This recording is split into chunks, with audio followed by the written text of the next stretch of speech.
Hmm. Yeah, Oh, we did? Yeah, Nice. forwarded to you. Well, I mean, if he already sent them to No, I just sent them to me. weird.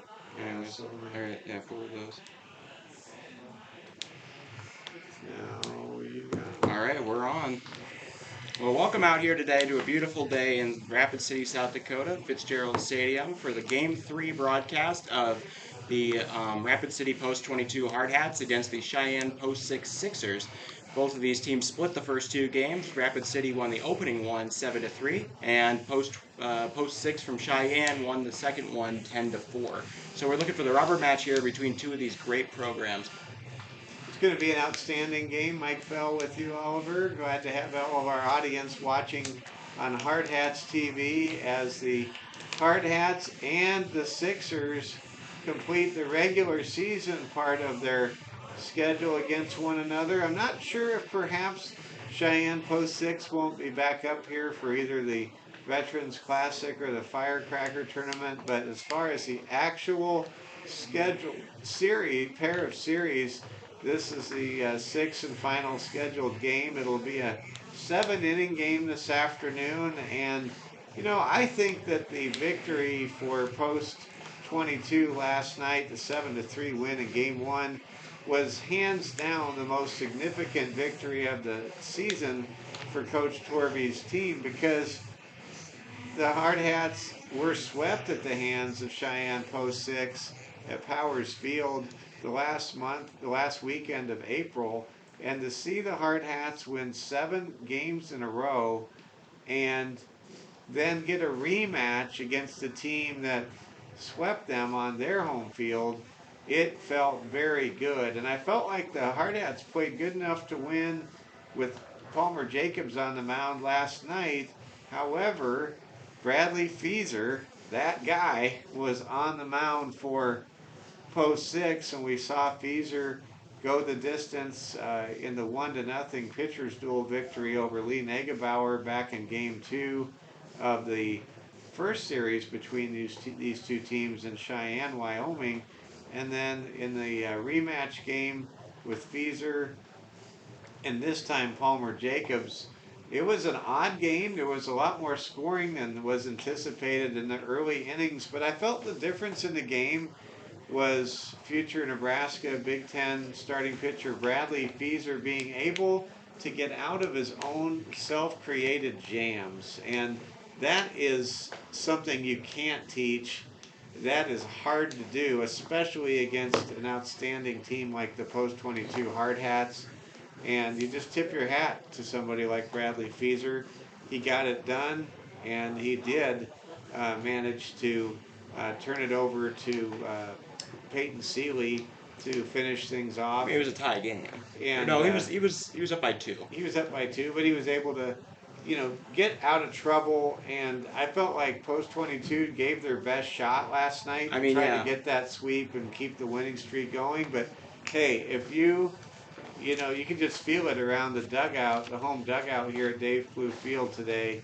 If the Hardhats can win this series 2 out of 3 against Tai Lang's outstanding 19-3 Post 6 Sixers from Cheyenne, you have to feel like the Hardhats will really have a great sense of satisfaction at the progress they have made going back to the uh, the sweep at the hands of the Sixers back in April.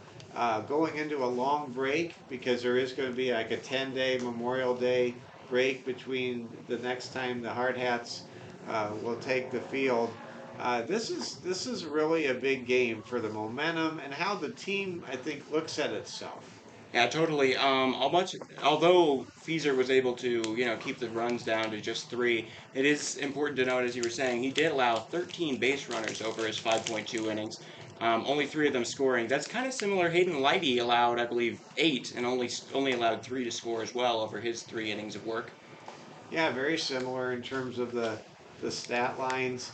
One thing that you can't underestimate is a team sometimes playing angry. I sensed last night that Cheyenne Post 6, after they had a winning streak that went back, I believe, 3.5 weeks to have that winning streak snapped by the Hardhats in game one of last night's doubleheader. I could sense that Post 6 was really upset, and they came out with a lot of fire and put up 2 runs quickly in the top of the first on the board, and uh, it was just a real battle last night. The game truly lived up to all of its advanced billing. Yeah. Now I got a chance to take a look at the scorecards today, and I'm noticing a notable omission. Despite going 5 for 8 or 5 for 7 last night over his at bats, Harry Good will not be starting today for the Hardhats. I wonder what Coach Torby's decision making was there, but Well, that we'll is an find interesting out. There one. could be some developments. We don't know. Um, but yeah, certainly getting a day off you wouldn't think would be a consideration since They've after got 10 tonight's days. game there'll be 10 days off. So hopefully Harry's okay, and we'll try to get an update from Darren Good and his father when we can, or maybe Coach Torby will be able to let us know. But hopefully Harry's doing all right. Sometimes illness makes the rounds.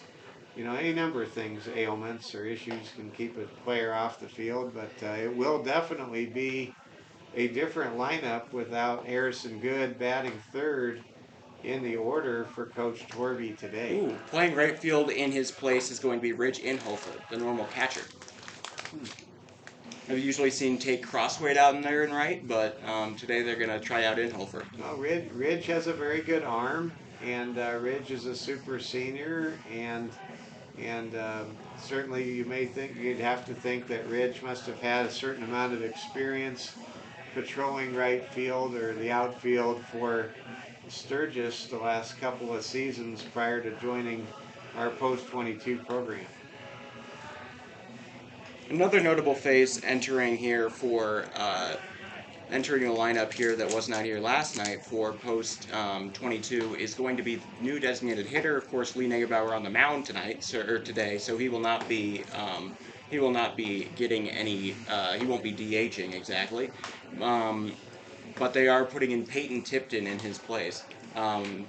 Tipton pretty good. He hit a homer earlier this year against Spearfish. Yeah, Peyton's a good ball player all the way around, and it's always good to have him in the lineup. Here's a question for you, Oliver. Did Aaron Roach get in the lineup today? He did not. He did not. Aaron's been very effective so far this season at getting on base. His OBP is over 500.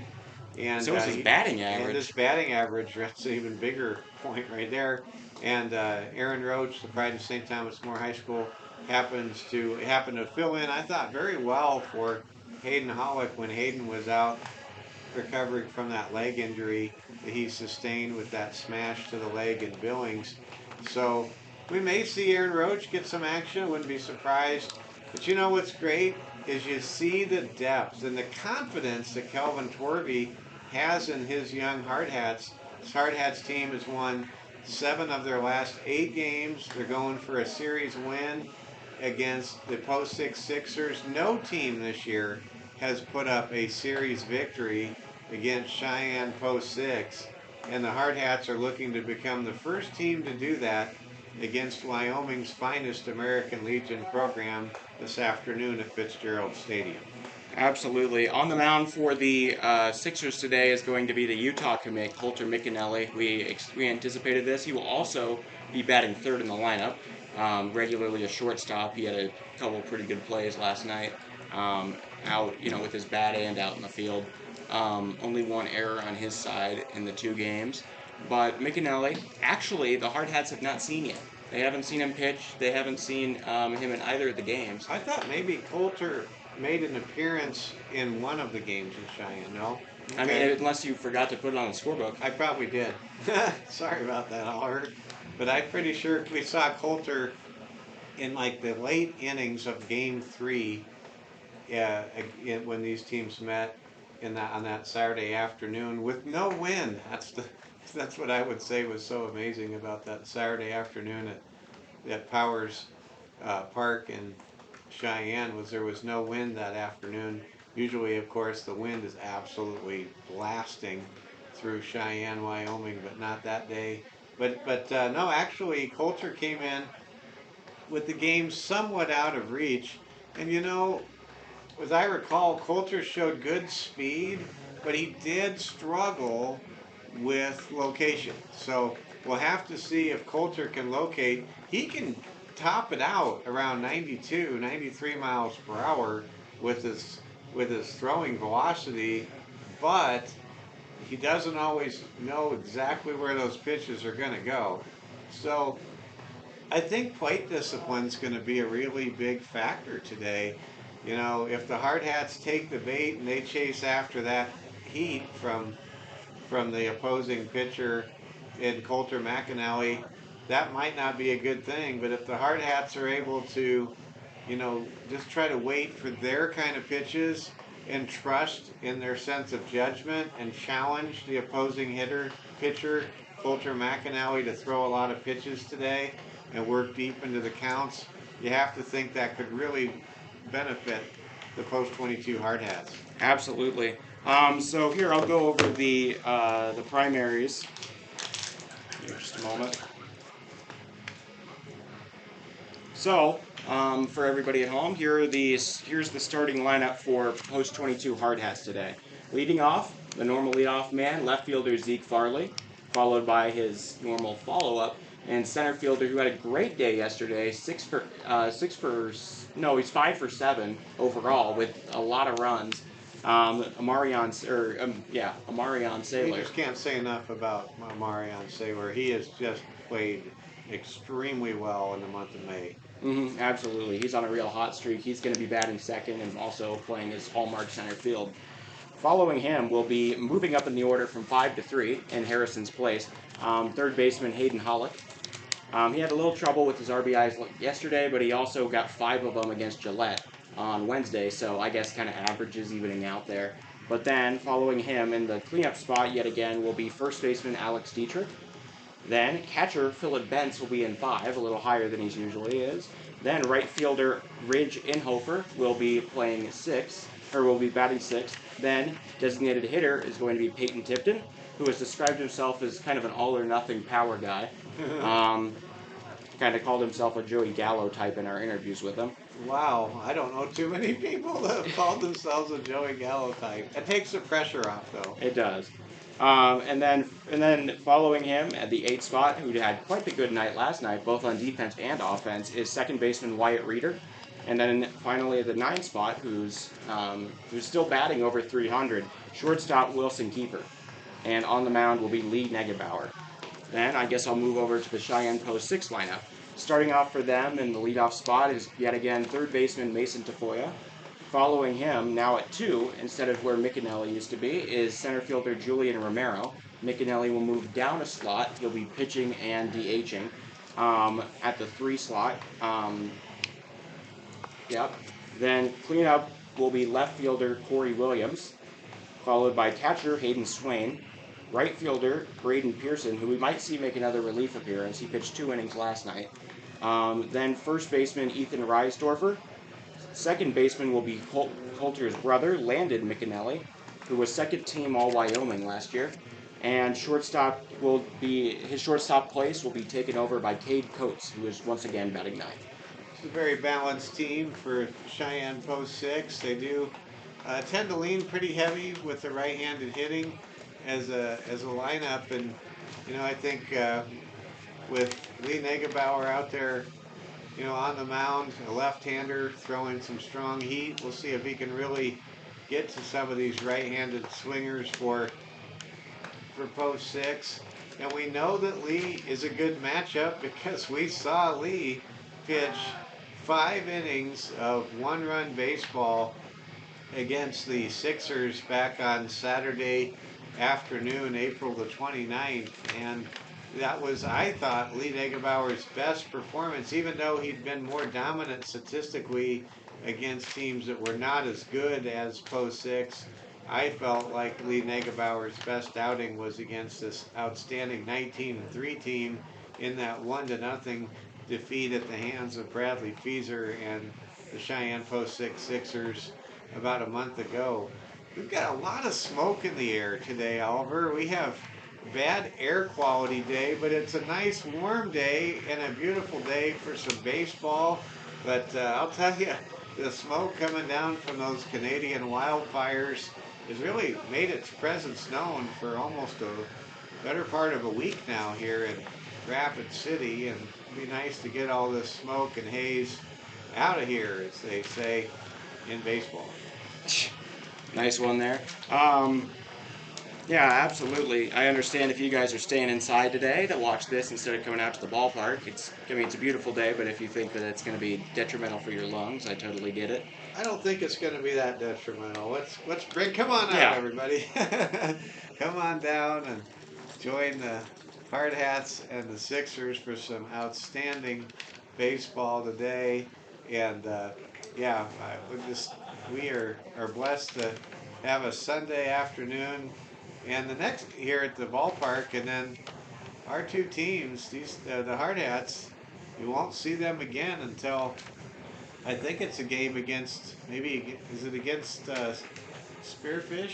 It's going to be a while. I'm not totally sure. I Yeah, can see on my phone here. yeah, it's going to be a while. So the lineups are exchanging lineup cards. Ty Lang, coach of the 19-3 Cheyenne Post 6 Sixers, and Calvin Torby, the coach of the 11-7 Post 22 Hardhats, and we've got some different music from the 80s. We have the John Travolta comeback dance movie soundtrack going on right now here at Fitzgerald Stadium.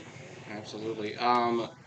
Going back to that point of this. Oh, I must have unhearted it. Whoops. Anyways, it'll be quite a bit before that next game. I'm rounding up some of the stats from last night on both of these teams in terms of how they hit, how they did all that. So, All right. Well, you've been hitting it hard with the analysis, with the research, and it's amazing. I always say this about numbers. The numbers don't always tell the entire story, but the numbers never lie. How about that? that's a good one. That's what I believe about. Still not, stats. admissible under, No, under court, no, but no, yeah. but in the baseball court, one court removed from Supreme. the kangaroo court, we'll take it. Well, that was quite a discussion. Calvin Twerby talking to the two umpires, and he's really got something to say. I don't think they're just talking about where they may have gone to church this morning. So, this is going to be an intense game. You can feel it just with these two managers talking to the umpire at home plate. And if you're curious, if you hear the song in the background, it's called Far From Over by Frank Stallone, who is still Sylvester Stallone's musically minded brother. How about that? That is kind of cool. Yeah.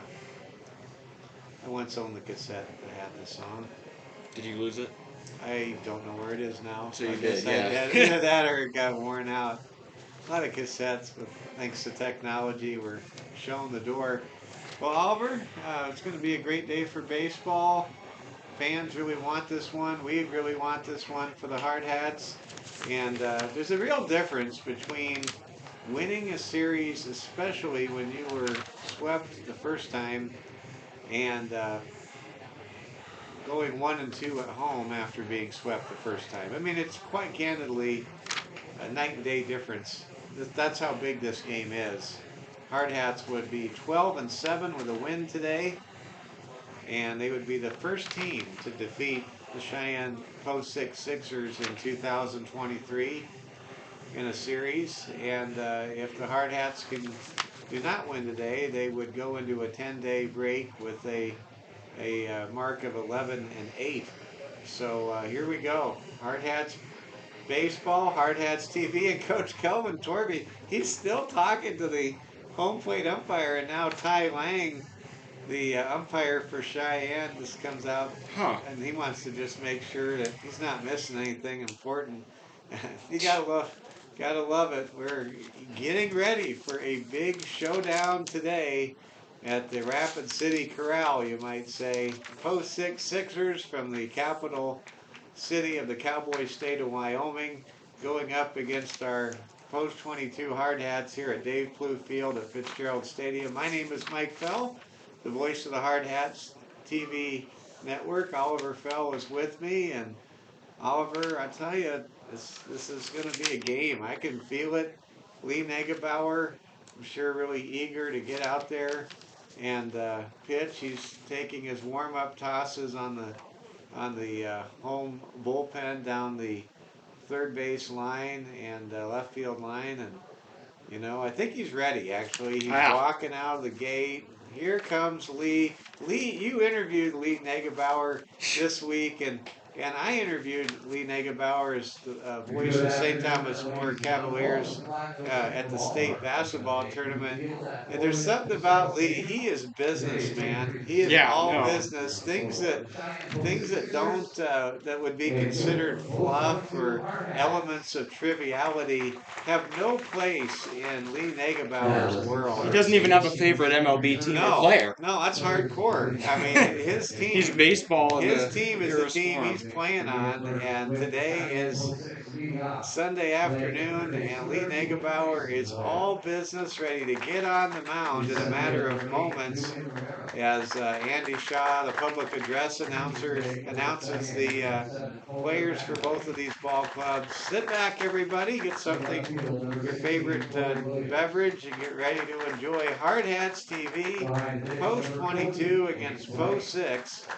The teams getting introduced, and a lot of fans have made the trip from the south, from Cheyenne, to be here. And to me, that's a real compliment for Post 22 baseball. We saw one of the two radio broadcasting crews here from Cheyenne last night, including the owner of the radio group was there, decked out in his San Francisco Giants attire, and it was great to talk to those gentlemen last night. And here we go. All right.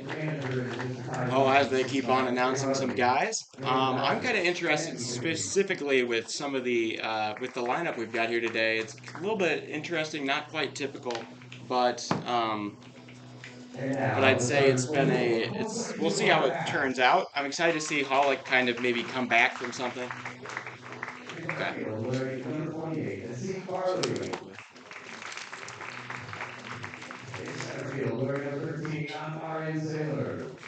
All right, Amarion Saylor was amazing last night. He got stranded on third a pair of times. Only got out twice. I mean, he got 5 hits, and that's something to be said. Though he got stranded a few times, especially in game 2. We have both of our catchers out in the field today. We have Benson catcher and Inhofer playing right. Like I said, a little bit interesting. No Aaron Roach. He's been a great bat in the lineup, but Tipton also been pretty good so far. I love the way Wyatt Reeder plays. Both a great defensive second baseman and a very good singles kind of RBI hitter. Out of the 8 slot, you wouldn't expect a guy who can bat like 360 something. Well, Oliver, you've been broadcasting the games for a little while now, having fun. Yep, sure am. It's a great time out here. I'm excited. You guys will be able to meet the team a little bit more this week as interviews come out on our social medias and our pieces in between. So don't think your Hardhats experience is going to be over after during this break. You'll have plenty of content coming. Ladies and gentlemen, our national anthem. Oh, say, can you see why the dawn's early light was so proudly we hailed at the twilight's last gleaming, with broad stripes and bright stars through the perilous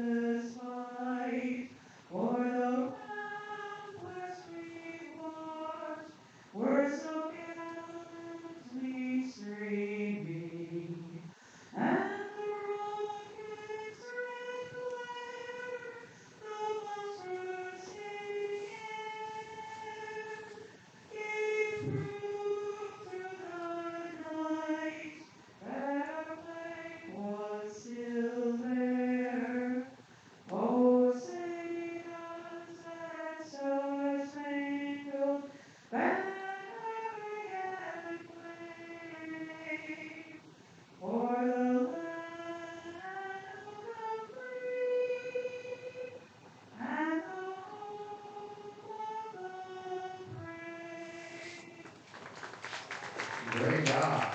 Great That was a job. great performance of our national anthem. The Hardhats getting set to take on the Sixers, and we have it for you on Hardhats TV. Oliver, go ahead and share a little bit more about what fans can expect to see this week. So, although there's not going to be any Hard Hats baseball, you should expect on the social medias, Instagram, I'm assuming Facebook will work out, Twitter, YouTube, all of that. You should be able to find some ways to get to know the players. I got to interview them earlier this week, and there's a lot of good questions in there, and you can see everybody's responses. Just get a little closer with the team. Get to see everybody, get all of that. So keep in mind that'll be coming towards you. I think that should fill up the entirety of the games in between. So although you might be missing them on the field, you don't have to miss them entirely. You're going to know the team so much better, and you're going to be glad you know them. I had a sneak preview as you were preparing a number of these segments this week, and man, I love these guys. You already love these guys, Hard Hats fans, but you're going to know them better, and you're going to smile a lot when you see these interview segments and content nuggets that Oliver will be pumping out throughout the next several days on this extended Memorial Day weekend break coming up. I'm excited. The Hard Hats were able to get they were able to get a lot of base runners, but weren't able to cash all of them in both of their games yesterday. That's going to be a big point of emphasis, I bet, from Coach Torvey and the staff. After getting all those hits, so many guys were stranded. They were able to get away with it in the first because the hits just kept on coming. But in the second game, Feezer, quieted them down, and then Seeley got the save out there.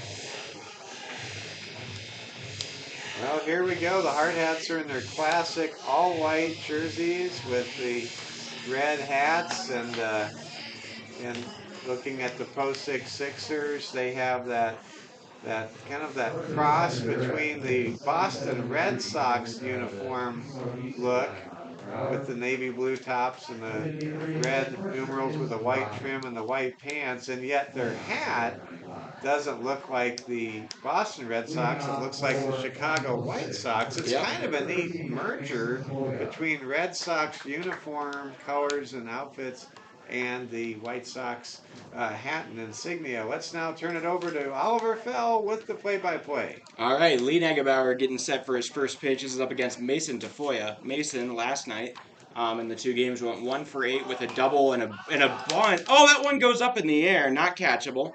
Almost looked like it from this angle. Thank you all for tuning in. But that'll be a strike there, foul bunt to start out the game. Tafoya got a walk and a single, as well as a run last night, but was 1 for 8.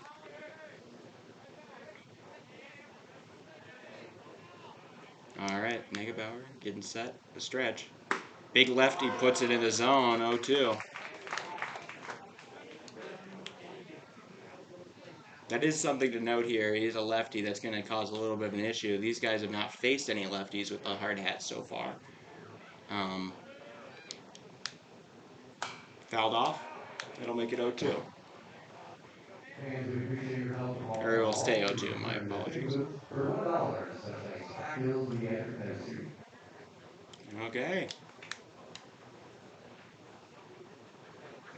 Getting set. Lee, quite the strikeout pitcher. That one is popped into foul territory, and it'll go out of play.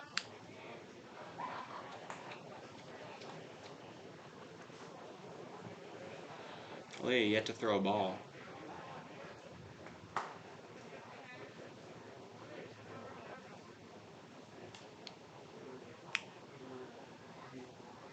There he gets him. The slower, the little change-up kind of action there gets him swinging, and that'll be a strikeout number 1 for Lee Negebauer to start off on Mason Tafoya. That's exactly how Lee wanted to start this game. Make a strong opening statement and force one of the Sixers to take a sharp right turn back to their dugout. Absolutely. In comes Julian Romero. He last night was 3 for 6. All 3 of those hit singles with 3 RBIs and a walk. He never got a single run of his own, which feels kind of weird with all of those hits and walks, but he got all the RBIs but never got any of the runs. 0-1 count here to him. That one inside. First ball of the day for Negebauer. He's been great on the mound. I mean, I know that he has sort of a limited arsenal, but he's been able to. I mean, his command and power and finesse on all of them is really good. 1-1 count. Negebauer gets him looking.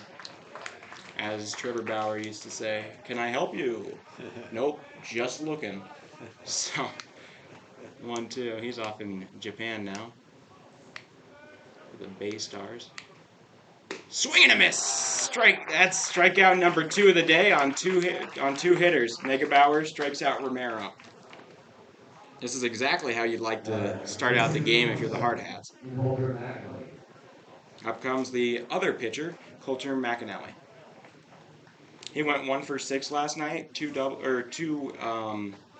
walks, a single, an RBI, and a run. That one over the zone. That's going to be strike number 1. That's 3 looked at strikes, taken strikes, called strikes, I guess as they're called. So far today, that one gets on the ground, 1-1.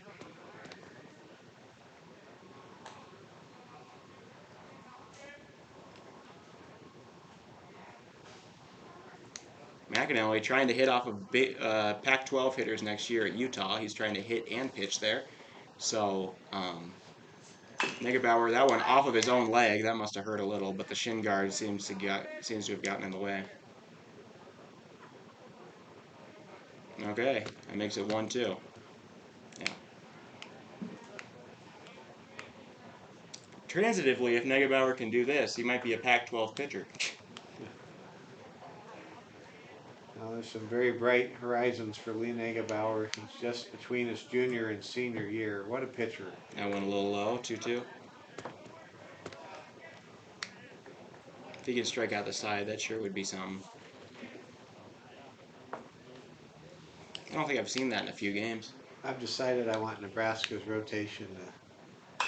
That one is driven to center. It'll get down for a single. McAnally able to get there. There goes Saylor. He picks it up, throws it in. I'm dreaming that in 2 years you'll see Bradley Feaser followed by Lee Negebauer the next day for Nebraska baseball. That would be a great thing. It's up to Lee where he goes, but that would be a great thing. Hey man, they've got to recruit him.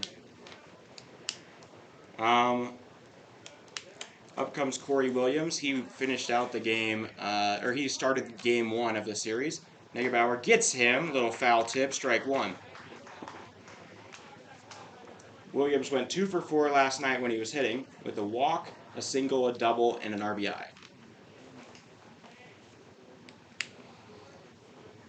McAnally threatening. He goes. Bents the throw a little bit off. I think Lee kind of hesitated as he saw. I mean, he saw him going, but couldn't get off without a balk. I think that actually Lee just had really committed. Sometimes a pitcher they are going to throw. They just make up their mind they're going to throw, and I think that's what the situation was there. Lee obviously was able to see the runner. Swing and a miss. That'll be strike 3. He gets all 3 outs on the K's, and that'll be the end of the top of the first. He strands 1 runner, only allows 1 hit, no walks, no errors, 1 man left on base, no runs. Can't begin to tell you how big it is for Lee Negebauer to strike out the side against the post 6 Sixers. What an opening statement for the left-handed ace from St. Thomas More and Coach Kelvin Torby and the post 22 Hardhats now with a chance to score first here in the bottom half of inning number 1. Up comes Zeke Farley. He had a pretty good night last night. I mean, not his best, but I'd say 3. I think he went 2 for 6. Got a couple of walks in there. You'll take that any day against this kind of pitching rotation. I mean, that's a great outing. It's just like Good and Saylor did so great as well. It was, you kind of, I mean, both on their own, they'd all stand out, but I guess in comparison. All right, coming onto the mound, the shortstop coming straight out of second base, Coulter McAnally. He gets to hate what's going on anyways. You know what is an interesting thing? I know they're committed to the whole hard hats thing by playing the field in shells, um, which is, you know, pretty cool, I'd say. It definitely helps with the hard hats branding and whatnot, but it does make it a little bit more, I mean, all of their hats seem to fall off when they run. Yeah. Well, it's good point. I like it though. Yeah. I think it's so special the tradition we have. I had a chance to walk through the Post 22 Hall of Fame today for the first time, and I was just awestruck. And by the way, so neat. I want to thank General Manager and Coach Wayne Sullivan for his insights and information. He shared with us that the Cheyenne Post 6 Sixers have a total of 35 championships in their history of Wyoming state titles. Of course, Post 22 with 44 South Dakota state titles, the second highest number of any Legion program in their respective state in the union. And when you're looking at 79 combined state titles, it doesn't get any better than this, what we have for you today. Absolutely. These are two very, very accomplished programs, top 10 in the nation in terms of amount of state championship wins. That one way high, wild. McAnally. Well, that's what I told you, Oliver. I had a chance to see Coulter pitch in Cheyenne a month ago, and he throws very hard. But you don't always know where that ball is going to be. I just hope for player safety and whatnot that it works out fine. Zeke drills that one to right. It's going to get foul. That was a pretty hard hit ball to right, and it was only foul by a little bit. That was a great swing by Zeke Farley. Sometimes I think Zeke's been a little on the conservative side with the bat, not that a moment ago. All right, a little high there. He'll take that one. Farley never afraid to take the odd ball. All right, 2-1 count here. McAnally. That one fouled off. Farley a little late to it. How big would it be if the Hardhats could work McAnally deep in the count and get Coulter out of the game perhaps as soon as the fifth inning? That one called strike. He hits the top of the zone. That'll be the first K of the day for McAnally, and then it'll be out number one of the bottom of the first.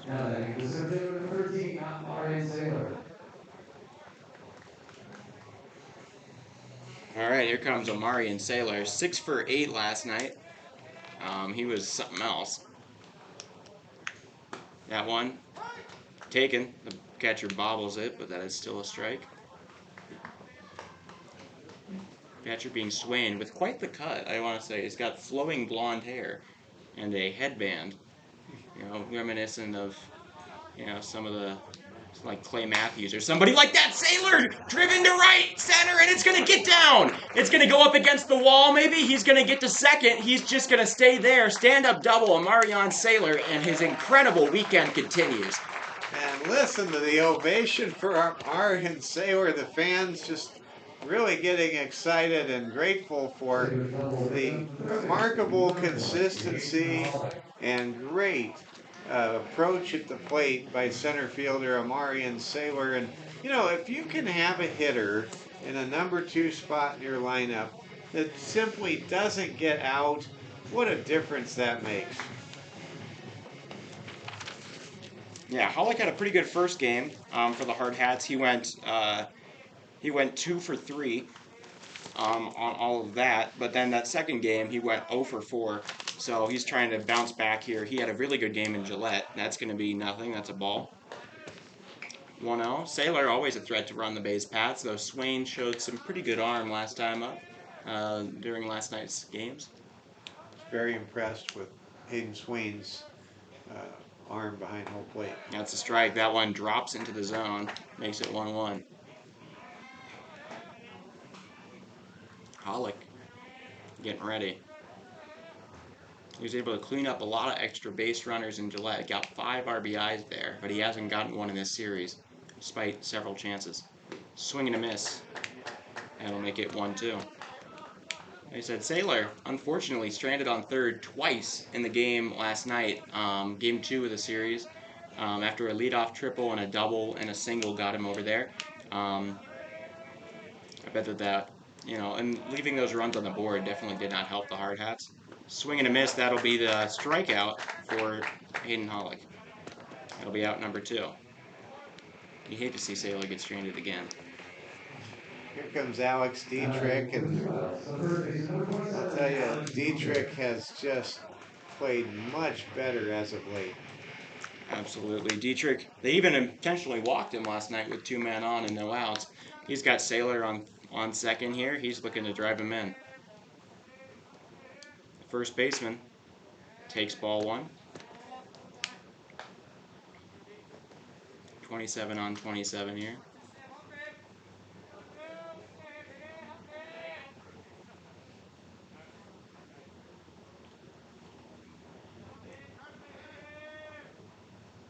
Saylor is freaking out McAnally. That one a little bit low. Swing controls it 2-0. Can't underscore how important it would be for the Hardhats to take an early 1-0 lead with Coulter McAnally, future Pac-12 performer, on the mound today. All right, 2-0 count here to Dietrich. Saylor thought about going. That ball is taken for strike 1. 2-1 the count. Saylor really messing with McAnally's rhythm out here. Just kind of taunting him out there at second. But with 2 outs, I think you just go ahead and pitch. He steps off to check on Saylor. No man to throw to, just kind of making sure he stays about.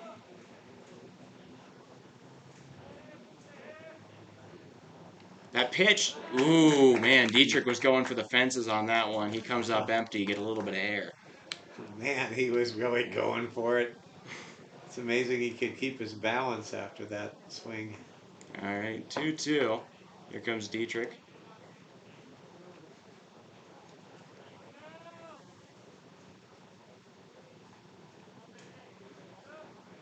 The pitch. That one called a strike, hits the inside of the plate, and that'll be the third strikeout. Both sides, with 3 strikeouts in the first inning. I mean, that's something else. Also, both sides stranded a man on second. What's the odds of that? Well, what we see, almost an identical inning. Yeah, what we see there, Oliver, is that the Hardhats and the Sixers have brought the heat here on this smoky Sunday afternoon in late May. I mean, my goodness, both starters striking out the side against their respective winning teams. Of course, Post 6, 19-3 on the year. The Hardhats are 11-7, but let's not forget that 3 of those 7 defeats were one-run ball games, and the Hardhats have won 7 of their last 8 games, and this is as good as you're going to get. Lee Negebauer, Coulter McAnally, just lighting it up and racking up the Ks. We need one of the fans here to just like start stringing all the Lee Negebauer Ks. You know what I mean? I don't know how many you'd have to bring. Well, you'd have to bring. They had to draw on a few extra for Kerry Wood's game. A lot of Ks for Lee Negebauer, but I always like to look over and count the Ks. But I don't see a K counter. Maybe that's something we can work on. Of course, you got the forward, the stringing strikeout Ks. You've got the looking backward strikeout Ks. There's a lot to be said for the K line, and there you go. So to recap, the bottom of the first, 1 hit for the Hardhats, no runs, no errors, 1 man left on base. I will pass it over to Mike Fell for the second. Thank you, Oliver. Now let's go ahead and bring you the top half of the second inning. We're in a scoreless tie. Sixers and Hardhats trying to see who can get on the board first. We're in the top of the second inning. And here comes Hayden Strain, the catcher, the right-handed slugger, lining up against Lee Negebauer for post 22. Pitch for Negebauer is fouled back over the grandstand, and the count begins at 0-1. You get the impression Lee Negebauer is sharp today, and when he gets in a groove and there is no base traffic, there's none better. There's a swing and a miss, strike two, and Lee, I would say, took at least 15 miles per hour off of that off-speed delivery, and now it's 0-2. Let's see if Lee can get strikeout number 4 on the day, and the ball is hit to Hayden Howick. Howick has it, throws to Dietrich at first, too high. The ball sails beyond the first baseman, and that will be an error on Hayden Howick. Hayden at the hot corner commits an error, and we saw last night on the left side of the infield for post 22 a very similar throwing error from Wilson Kiefer, and not what you want there behind Lee Negebauer and the Hardhats. An error on the third baseman to lead off the top half of the second inning. So 1 on, nobody out. Here now is a pitch to Braden Pearson. Pearson, who was the losing pitcher in the opening game last night, playing right field today, and he checks in and sees the first pitch outside for ball 1. Here comes the pitch, and it is over for a strike. Actually, that was not Pearson. Yeah, that was I think that was Corey. Pitcher. It was Corey Williams. Corey earned those runs. Just realized. It happened under Pearson's watch, but Corey loaded up those runners. Good catch there, Oliver. Here comes the 1-1 pitch from Lee Negebauer, and that pitch is outside. May have been a pitch out on right there. I'm not sure. Count now moves to 2-1. Hayden Strain, the catcher, with a slight lead at first. At this level, though, you can see catchers sometimes have as much speed as the next guy, unlike what you see at the big league level. There's a swing and a miss on a fastball by Lee, and the count now moves to 2-2. Lee Negebauer ready to deliver a 2-2 pitch. There's 1 on and nobody out for the post Sixers from Cheyenne right here in the second. There's a wild pitch and a bouncer, and they'll throw back to first. The catcher Hayden Swain able to slide back in. But give a lot of credit to Philip Benz, the backstop for the Hardhats. He blocked a bouncer, and I mean that ball was a good 3 yards before home plate when it hit. Here comes the 3-2 delivery from Negebauer, and there's a swing and a miss. Strike 3, and Braden Pearson becomes the 4th strikeout victim for Lee Negebauer on his first trip through the Sixers batting order. And now here comes Ethan Reisdorfer. Reisdorfer trying to advance the runner at first. That's Hayden Strain, who reached on a throwing error. Negebauer throws back to first. Lee Negebauer off to a blistering start this afternoon.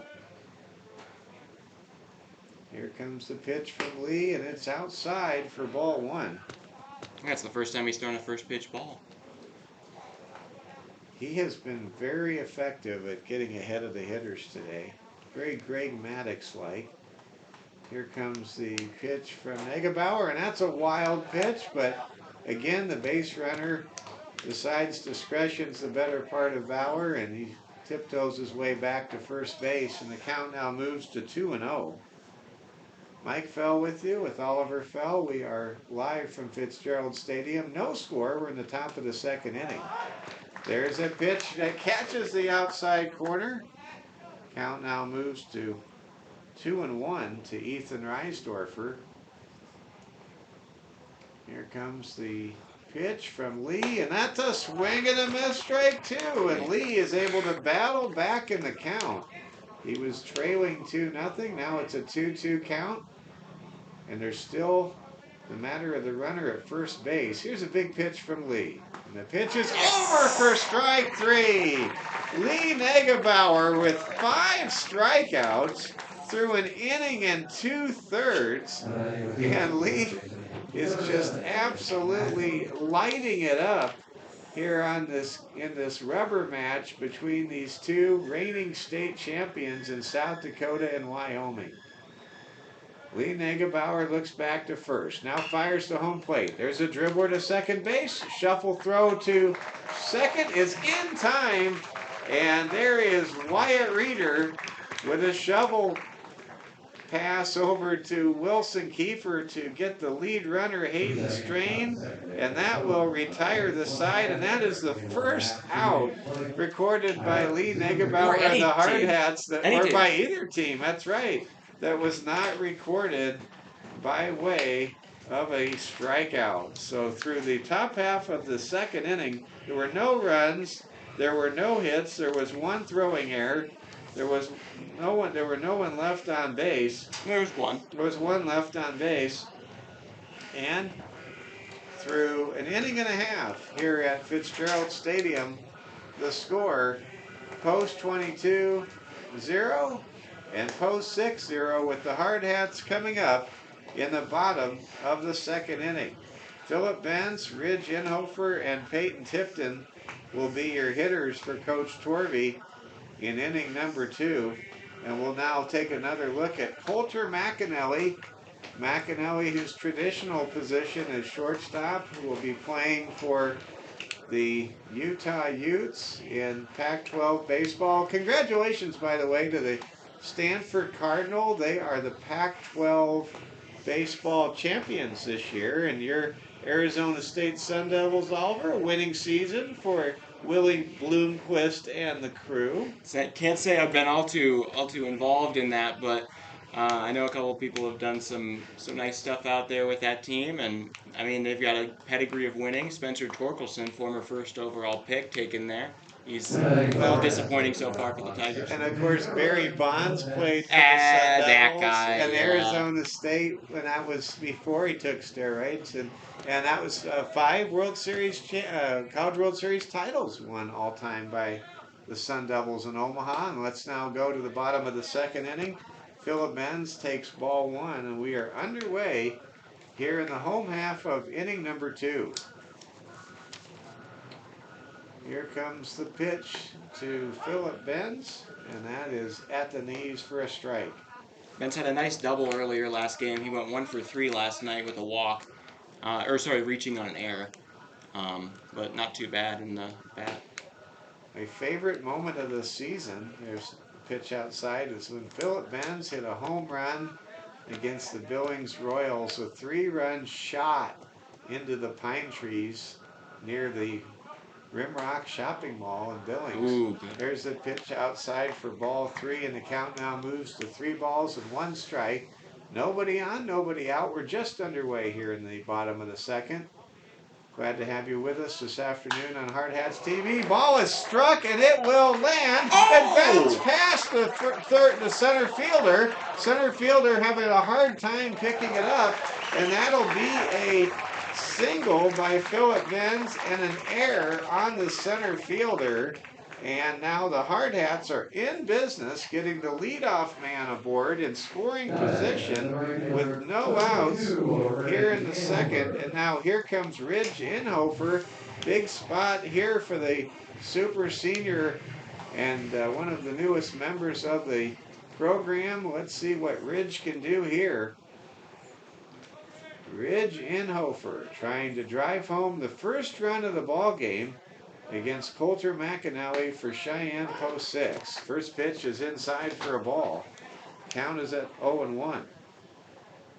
Ridge, he is a grown man in terms of his strength and his frame, looking to do something in the clutch here, batting 6 in the lineup today. Pitch to Inhofer is outside for a ball. Philip Benz being very cautious around second base, not wanting to lead off too much. And if you notice, the shortstop for Cheyenne Post 6 really moving around a lot. There's a pitch outside for a ball, and the count now moves to 2-1. Well, I'll tell you, Oliver, Coulter McAnally's performance, very reminiscent of what I saw with him out there the first time, as far as the velocity's there, but the control and placement's not always there. Here comes the pitch, and now Paul has check swing foul, and the count goes to 2-2. And that was I don't think a true check swing. I think it was more of a defensive Yeah. swing to just protect his body from being struck by an object moving over 90 miles per hour. Yeah, man, I don't think he meant to foul that one off. Here But comes the 2-2 pitch to number 22, Ridge Inhofer, and the ball goes high and the count goes full.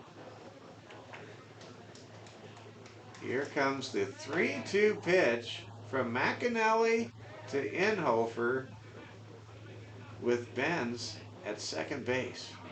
Here comes the pitch. That is high for ball 4. And the Hardhats, for the first time this afternoon, have a pair of runners on base simultaneously, with runners at first and second with nobody out. And here comes Peyton Tipton. small frame, big bat. Let's see what Peyton can do here.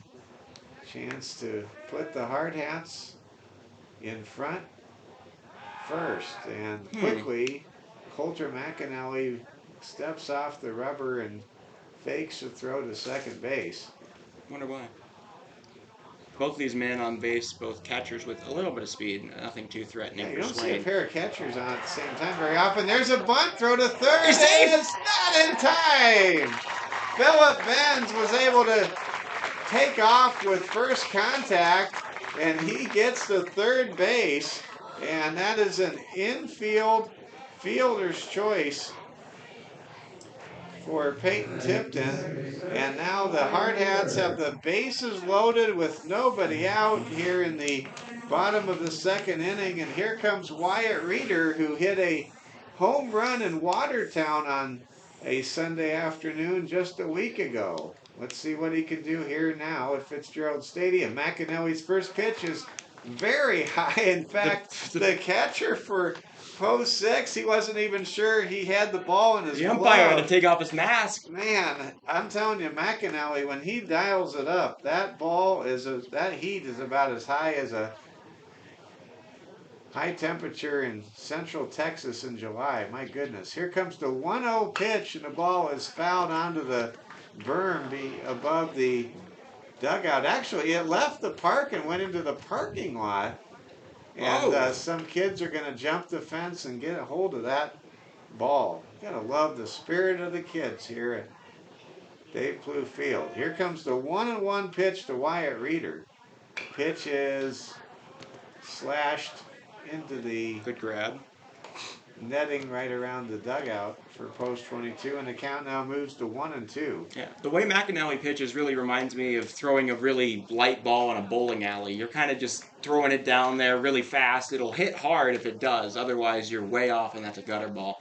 Here comes the 1-2 pitch from McAnally, and the ball is hit to third. Could be a play at home. Nope, they'll throw to first, and they threw wild. 1 run scores. Now 2 runs score, and the Hardhats have taken a 2-0 lead over the post 6 Sixers from Cheyenne. How about those Hardhats? That nearly turned into a force out at home and no play at all. No run scoring, but yet again another error here for the for Cheyenne post 6. I believe that's their third of the inning. We're saying, or second.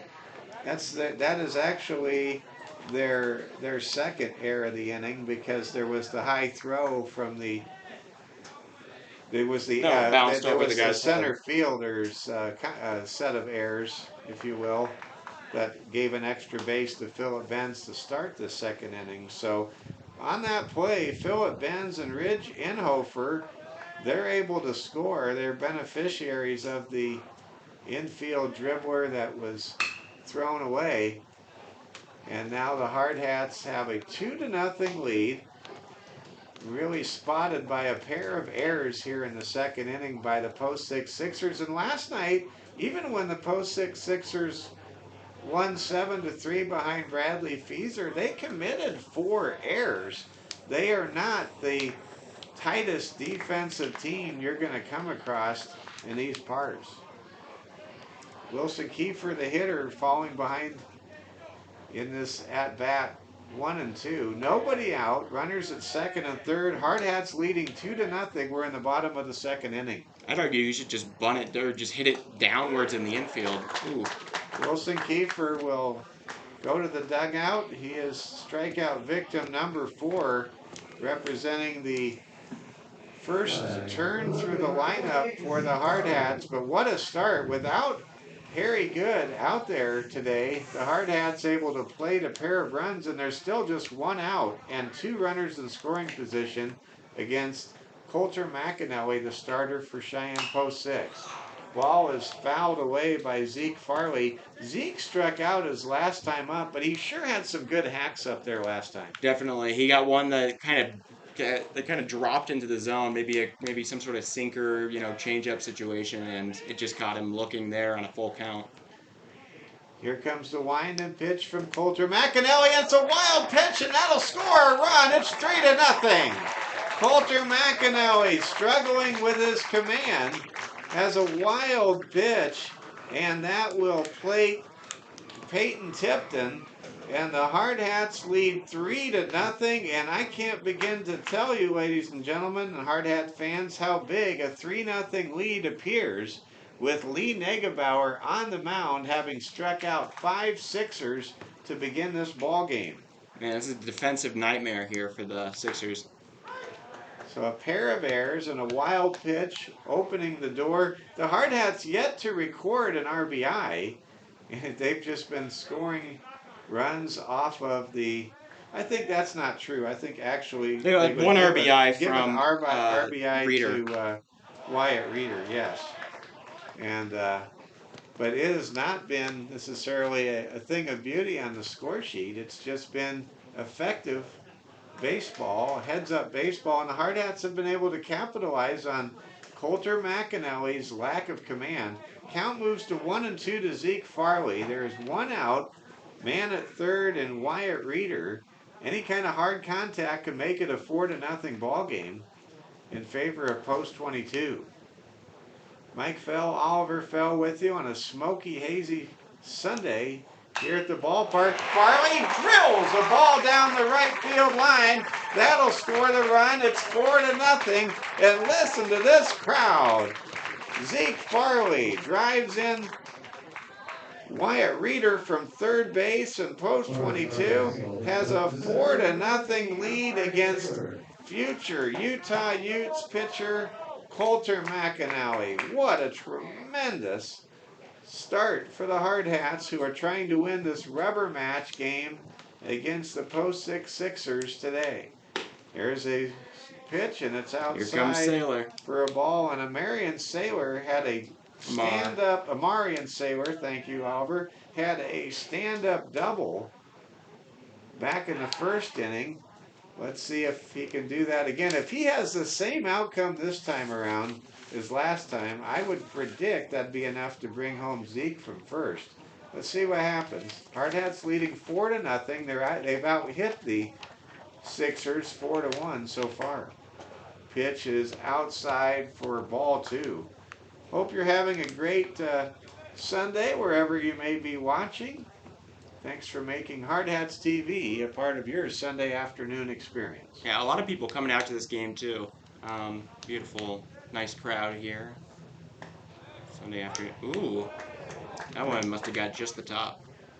I want to give a shout out to all of our friends with high school baseball. Tomorrow is the regional playoffs, and St. Thomas More, they will be in Platte, South Dakota tomorrow. There's a pitch, it's on the edge, and the count goes to 2-2. I'll be making that trip with the Security First Bank Cavalier Sports Network. The Cavaliers, by the way, will take on the Gregory County Gorillas at 3 o'clock local time tomorrow afternoon. Here comes the 2-2 pitch with 1 out to Marion Saylor, and he got him. That one. And that was a pitch that caught the inside part of the plate. That's the second out of the inning. And now Hayden Howitt will come up to bat. Hayden was a strikeout victim his last time up, his first time up. Yeah, weirdly enough, McAnally, despite allowing 4 runs, has still only gotten outs by a case. Yes. Here comes the pitch, and that's a swing and a miss. There's a stolen base attempt, and the runner is safe. Great job by Zeke Farley. He completely laid out to get that stolen bag, and that pitch, by the way, was strike one to Hayden Hollick. Hayden, Double H as I like to call him, now with a chance to drive home a runner. He hits the ball hard, and it is caught in right field for the first out. Not recorded by way of a K, as Coulter McAnally is able to induce a fly to right field, and that will retire the side. But what a marvelous inning it was for the post 22 Hardhats. The Hardhats scored 4 runs. I don't think any of them were earned. Does Ben's count? He got on legitimately and was bad at home Yeah, legitimately. I'm not sure, maybe. But there were 4 runs. There was a total of just 1 hit. There were a pair of errors, and there was 1 hard hat left on base. Through 2 innings of play here at Fitzgerald Stadium in Rapid City, South Dakota, it's the post 22 Hardhats 4 and the post 6 Sixers nothing. And here's Oliver Fell with inning number 3. Now, I believe that we can count. I think that one of those runs was earned. I think that Philip Bentz was earned. He got on legitimately by a single and and the error only moved him from first to second. And there were no outs, so it wasn't as if the inning would have ended had an error not occurred. And he was legitimately brought in by Wyatt Reeder. So, I mean, that's what I'd say. So I think that was 1 earned run out of the 4 for McAnally. Let's give a big shout out to Wayne Sullivan, General Manager for the Post 22 Hardhats. Wayne does so much for us behind the scenes, and just appreciate all Wayne does. And if you're wondering, if you missed that behind home plate camera angle, we're working on that, fans. And we'll hope to have that next time. Yeah, when we come back in 10 days, hopefully we have that camera angle back for all of you fans watching at home. That one driven into left. Coming in is Farley. Oh, he makes an amazing play. He slides down on the ground, tricked his teammate, and he makes the grab underhand. Wow, Zeke Farley, that was something special. That was something special, and adding to the drama, suspense, and cliffhanger nature of the play was the fact that Wilson Kiefer was on a dead run right at Zeke Farley. Oh, boy, I mean, really. That was a lot of fun. He got flipped over. That falls into the Hardhats excellent adventure category. Yeah, I mean, you'll be seeing that one later.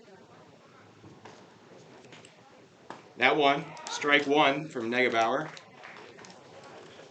Well, and that has to make Lee feel good. You know, there was that error earlier in the game, but that almost like picks him up again with the play like that.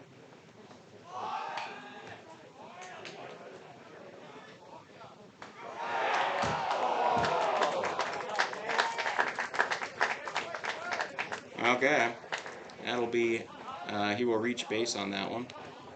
That was so close, razor thin. Sometimes when the batter slides into first, it seems like it can influence the decision making of the first base umpire. Maybe. Last night they gave us a pretty close one where the batter slid in as well, face first. So. I'm convinced, though, you're better to run through the bag than to slide into the bag at first. For quickness? For speed. Yeah, you can reach your hands.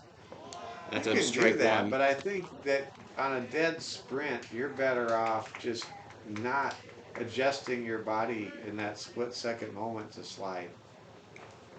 Yeah, maybe. Like I said, if it influences the umpire, though, that one off of Bentz's mask into the netting out here, and that'll allow man to get further, but that still is a strike on a swing and a miss. That's a testament to the stuff Negebauer has, and even that ball that gets wild enough to hit off of the netting here. I see a fan with a San Diego Padres hat. Oh, man. For Cheyenne. He's wearing his Padres jersey today. I am. This is so cool. I've seen 2 other Padres Foul fans. back. Including a young man sitting in the front row down there with the City Connect jersey. That ball's going to take a seat in one of the blue sections. Still 0-2. I caught up with that fan before the game started, and the young man that's a Post 22 fan said he was a Twins fan, and he switched to be a Padres fan. Oh man, that one skied in the left, Farley underneath it. Play is made. That'll be the second out. Negebauer once again able to pacify a man at second. Up comes the pitcher, Coulter McAnally. Well, last time up, he got a single and stole a base. Coulter McAnally, described by many as the best hitter in about 4 or 5 states. Well, we've held him pretty good today, or this series. He's 2 for 7. That one drilled by shortstop. It'll get to Farley. Farley, slipped at third. A little bit of a mistake there. Just kind of misplaced his foot for Tafoya, and that'll maybe even save the Hardhats a run. Well, McAnally now 2 for 2, and that was just a great piece of hitting. He saw the opening there on the left side of the infield, and he just kind of let the ball, the bat, just kind of do the work. And that's what great hitters do. They make it look easy, Oliver. Absolutely. Well, we got kind of lucky. Tafoya made a little bit of a foot mistake there.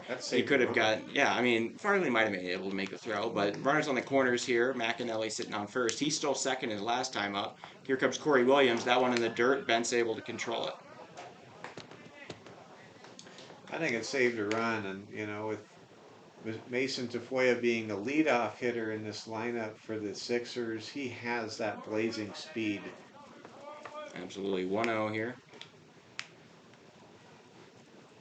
That one a little bit low. What a great play there from Benz. He scoops it out off the ground and gets a little clap from the fans. Philip Benz is a complete package, folks. He saves at least 1 or 2 runs a ball game with his resourceful play behind home plate. I think Negebauer having some trouble just kind of getting worked up by McAnally at first, threatening.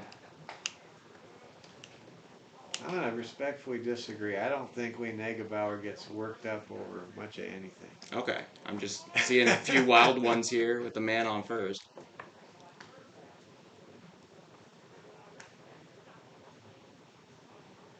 That one low again. That's 3-0. Now, we did just see a moment ago Lee express some emotion, uncharacteristic That's not supposed emotion. to happen. No, he was not happy with himself on that last pitch. If you're wondering what his hobbies are, he likes to go to the lake with his friends and fish. So that's a good one. Over the zone there, that'll be 3-1. Well, to go ahead and build off of your fishing reference there, it was certainly not going to be a situation on 3-0 where Corey Williams was going to take the bait on that last pitch. That's a good one. That one is chopped up the first base line. That'll be foul, make it a full count.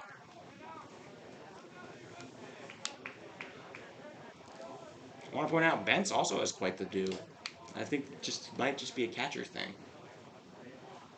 Some good hair. Catchers are different, kind of like goaltenders and hockey. Okay, 3-2 count here. Full count here to Corey Williams. Negebauer, runners on the corners. The stretch, the payoff pitch. He gets him going. That's strike 3, and we get out of here scot-free. Wow, what an ovation for Lee Negebauer. Thanks to Mason Tafoya's tumble as he turned past the third base bag and some great defense. How about hanging a star on that play by Zach Farley as he made that catch while his teammate Wilson Kiefer was sprinting out in his same general direction. Man alive, you just feel absolutely buoyant after these first 2.5 innings with the Hardhats holding on to a 4-0 lead and playing Hardhats baseball. Absolutely. To recap the top of the third, the Sixers were able to get 2 hits, no runs, no errors, 2 men left on base. And that was strikeout number 6 of the game for Negebauer. Well, we get ready to bring you the third inning and Post 22 with a comfortable 4-0 lead. And one thing we saw the Post 6 Sixers do that really impressed me last night is they piled on with 5 or 6 runs in the top half of the 7th inning. The Sixers never put their foot off the gas. They showed that killer instinct, and that's what 19 and No, 3 he just threw one teams. back. That's what 19 and 3 teams do. And for the Hardhats, let's see if Post 22 can flash that killer instinct and really get after Coulter McAnally here in the bottom of the 3rd. Yeah, McAnally really showed a really wild one that got all the way to the netting before it hit anything. On that last one, he's trying to calm himself down after a four-run inning, which wasn't entirely his fault. There were a couple errors, third baseman and center fielder, but still didn't look too good. Now, leading us off this inning for the Hardhats is Alex Dietrich. He was the only man not to hit in the 3rd. He struck out his last time up looking. He takes the strike 1.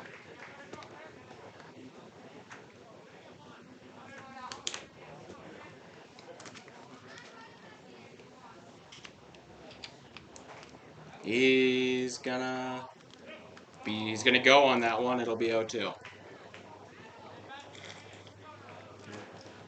Hope everybody's having as much fun watching the game as we are bringing it to all of you today. This is just a great day for baseball. That went a little off the plate. Pretty close though. Maybe a slider that slid too far. 1-2 count here to Dietrich.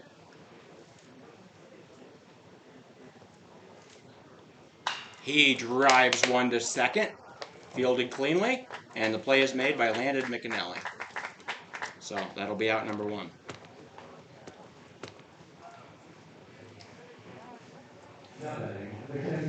Definitely have to be happy the Hardhats cashed in all of those potential runs in the 2nd inning. You're not going to get a lot of innings like what the Hardhats had last inning, and they definitely made the 2nd inning count. Definitely. That one is chopped up to third base, and Tafoya makes the play. That'll be out number 2.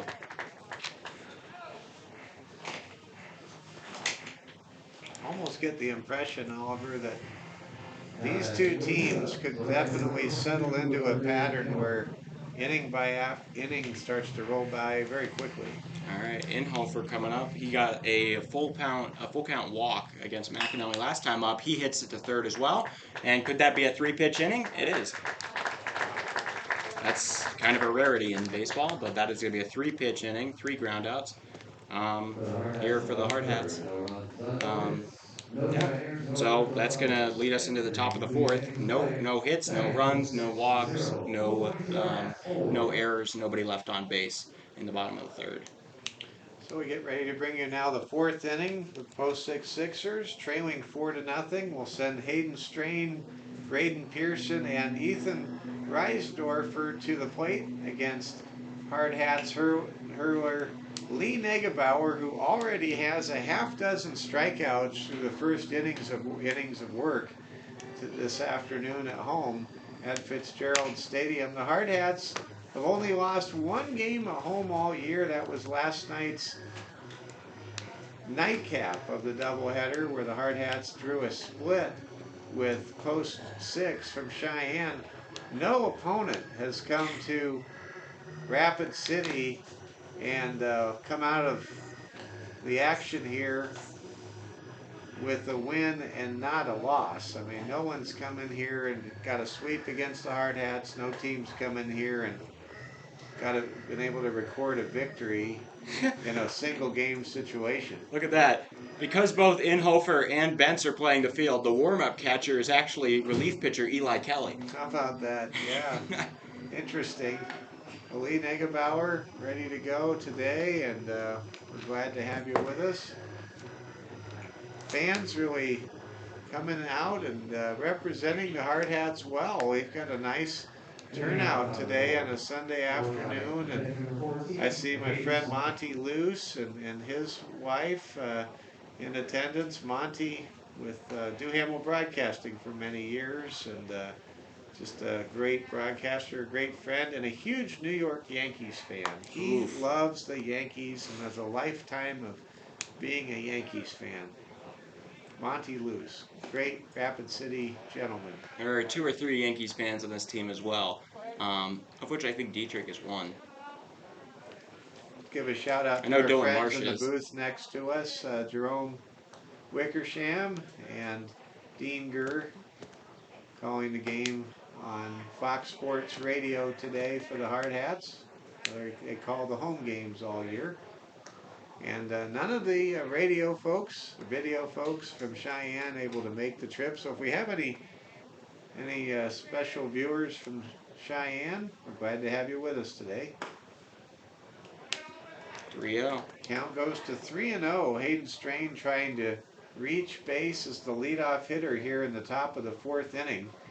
With the Hardhats up 4-0, they've out-hit Post 6 4-3, and perhaps most significantly, Post 6 committed a pair of errors that opened the floodgates for the Hardhats in the second inning, where the Hardhats were able to plate 4 runs in this 4-0 ball game here in the fourth inning.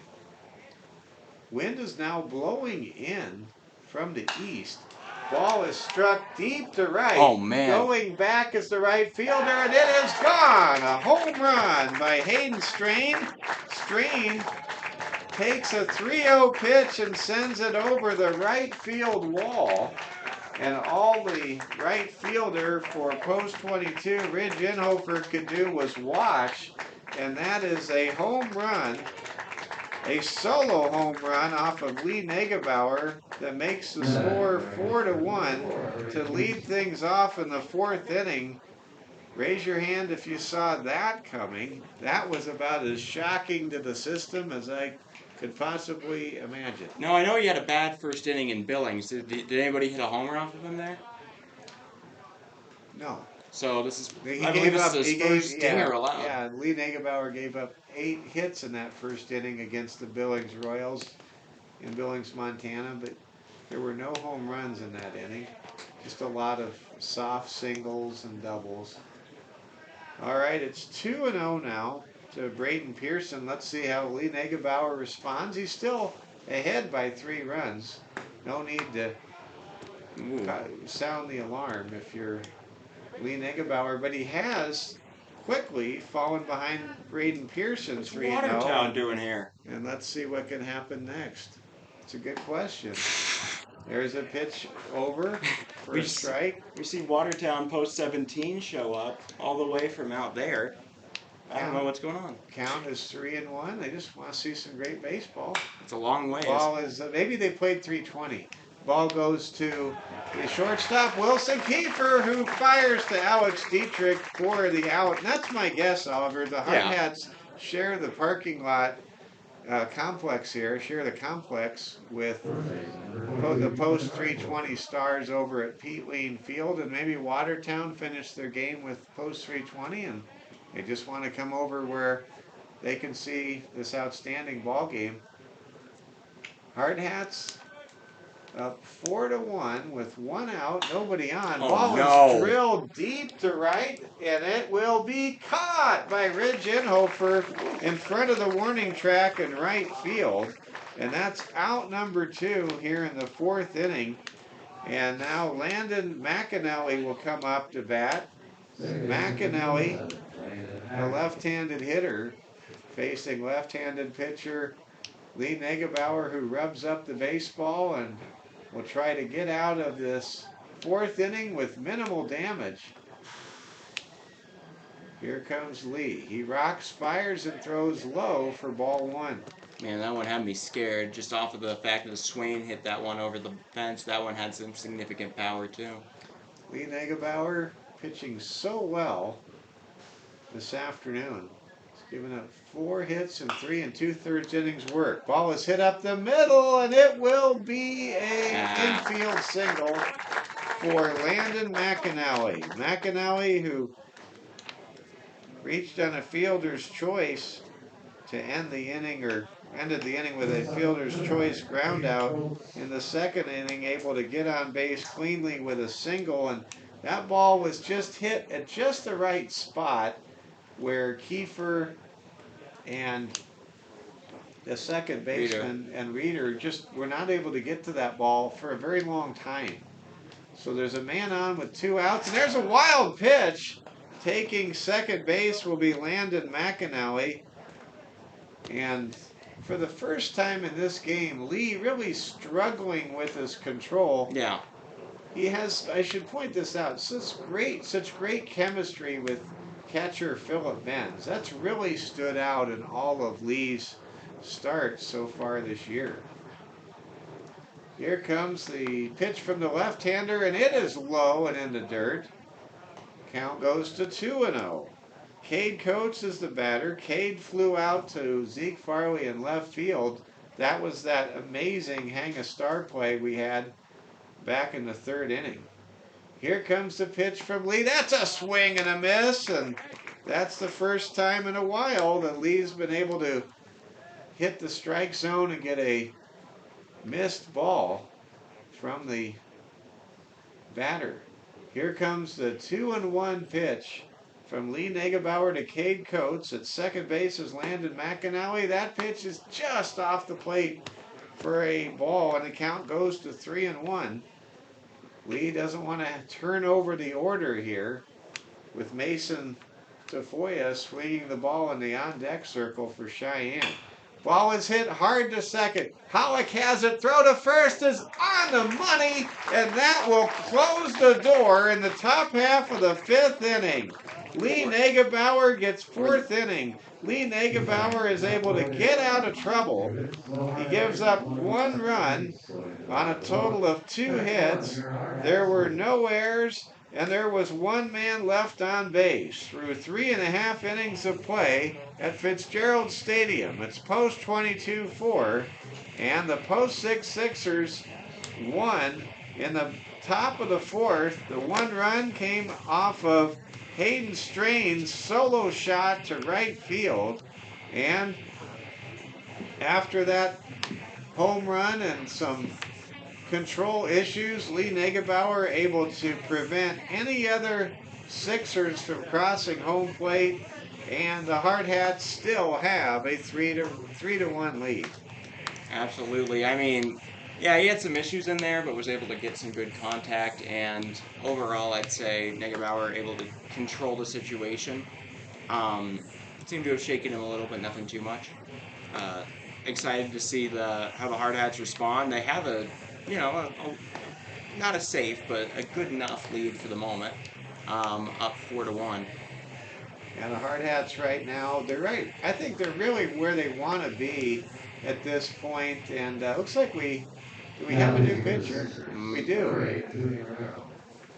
Julian Romero now relieves Coulter McAnally. So how about the Hardhats? They're able to go up against Coulter McAnally, and McAnally exits at the moment as the pitcher of record on the wrong side of the ledger, as Julian Romero will come in. Coulter McAnally had 4 hits, had allowed 4 hits, gave up 4 runs, and he struck out a total of 5 Hardhats through 3 innings of work.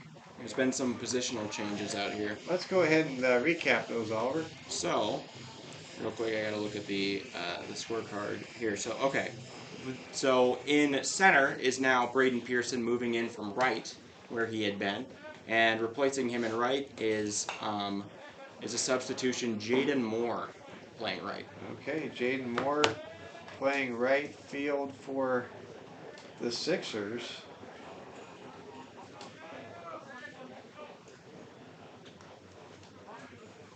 Here in the bottom of the 4th inning, Mike Fell, Oliver Fell with you. Happy to have you along with us on this Sunday afternoon, on a smoky, hazy Sunday on the west side of town. Hardhats leading 4-1 over the post 6 Sixers. On the mound is Julian Romero, and Romero moves ahead quickly in the count to Peyton Tipton, moving ahead of Tipton 1-2. Tipton batting 7th in the lineup, and was able to reach and score on a fielder's choice back in the 2nd inning. That big 4-run 2nd inning for post 22. Pitch is high and inside for a ball, and the count is now squared at 2 balls and 2 strikes. Man, with the exception of Feezer, this team is really deep in position slash pitching guys. I mean, Pearson, Williams, McAnally, and Romero all do both. Romero's pitch is high and outside, and the count is full to the leadoff hitter, Peyton Tipton. Hardhats would love to get that run back that they gave up in the top half of this inning with Hayden Strain's moonshot to right field. Here comes a pitch from Romero, and the ball is fouled out of play. And the count remains at 3 balls and 2 strikes. It'll be a long break for the Hardhats after this game. And it's really the only summer holiday where they're not playing ball. And there's a pitch and strike 3 as Romero is able to ring up Peyton Tipton on a 3-2 pitch that caught the corner, and that's out number 1 to start the bottom of the 4th inning. Oliver, you'll be headed to Denver after this game. Yep. And you're very proud of your Nuggets. The Nuggets are 1 win away from winning their first ever Western Conference championship. Man, it'd be something. And they really look like they could win it all this year, too, with the path they've got, seeing the heat coming in. That's right. Ball is fouled away by Wyatt Reeder. Reeder was able to reach on a throwing error by the third baseman Mason Tafoya back in the 2nd inning. And that was actually an infield RBI officially that was able to represent an RBI. Here we go. Ball is hit hard and handled well by the first baseman, who quickly scampers to the bag for out number 2. Great play right there for the Sixers first baseman, Ethan Reinsdorfer.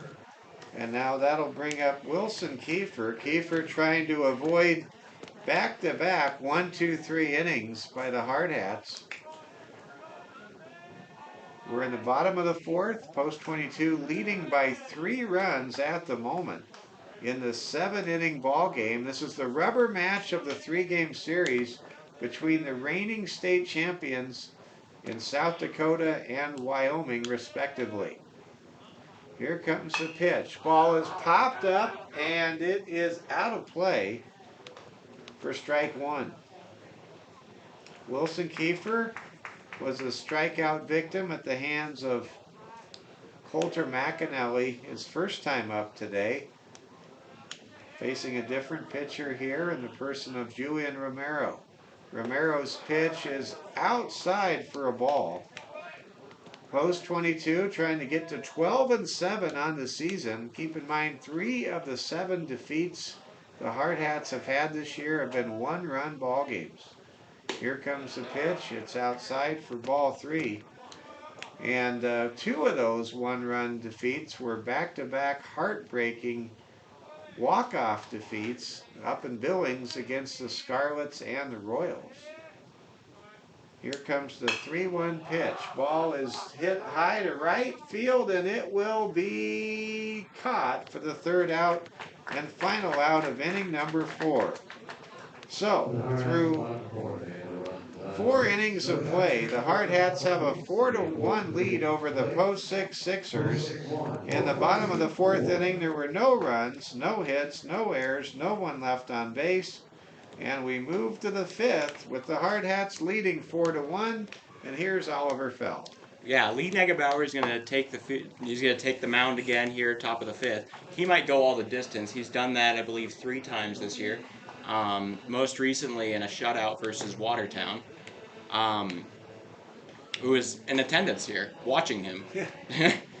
Those Watertown fans were a lot of fun. Oliver, you and I will never forget a couple of oddities. First of all, the distance between the post 22 visitors dugout and home plate. It's 110 feet. It was 110 feet. I mean, if you yelled out of the dugout to the batter at home plate, you would almost expect an echo.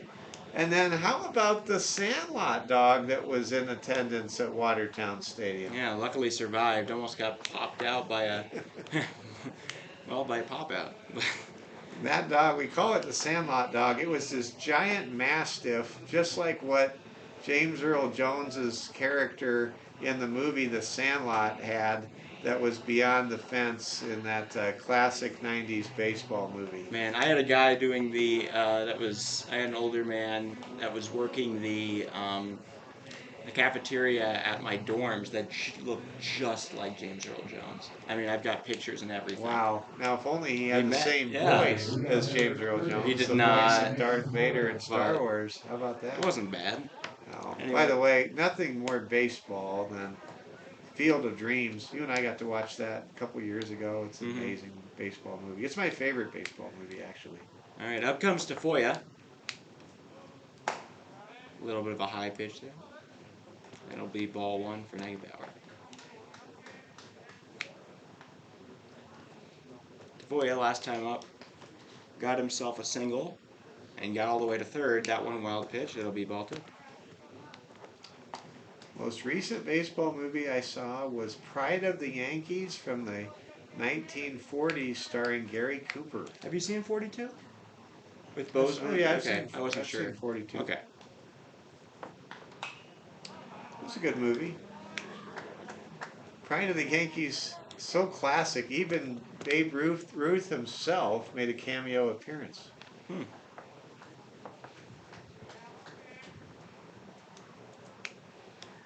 My favorite is Mr. Ed Plays Baseball with Sandy Koufax. That one, driven to left. That'll be a single, it looks like, to Tafoya.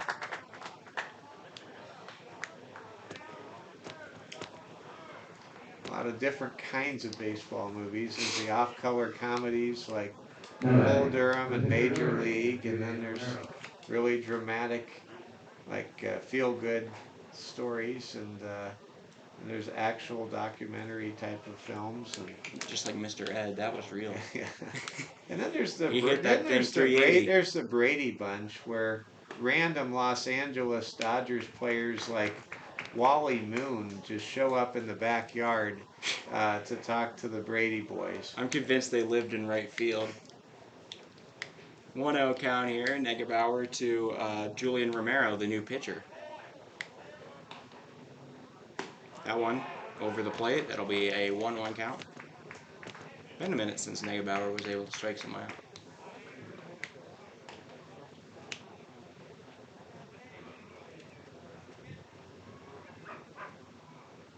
Oh, man going for second. Bentz, that one gets to the ground. He'll be able to get in standing up. Stolen base there from Tafoya. It'll really be interesting to see how deep in this game Lee Negebauer works this afternoon. He's thrown quite a few pitches, but he hasn't, I think, hit his outer limits. There is a man working in the bullpen in the Hardhats dugout. You do have to have a little Or bit of Hardhats bullpen. You do have to have a little bit of concern after Palmer Jacobs was pulled last night. 7 runs came in over the next 2 innings. Just want to see Lee get out of trouble here with a man on and nobody out. All right, 2-2 count here. That one, ooh, just a little off the plate outside. That'll make it a full count.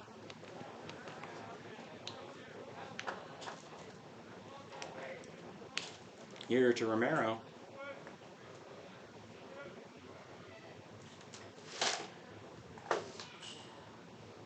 That one is hit down to second base. Reeder makes the play. That'll be out number 1. The runner will advance to Tafoya to third, but they'll be out number 1.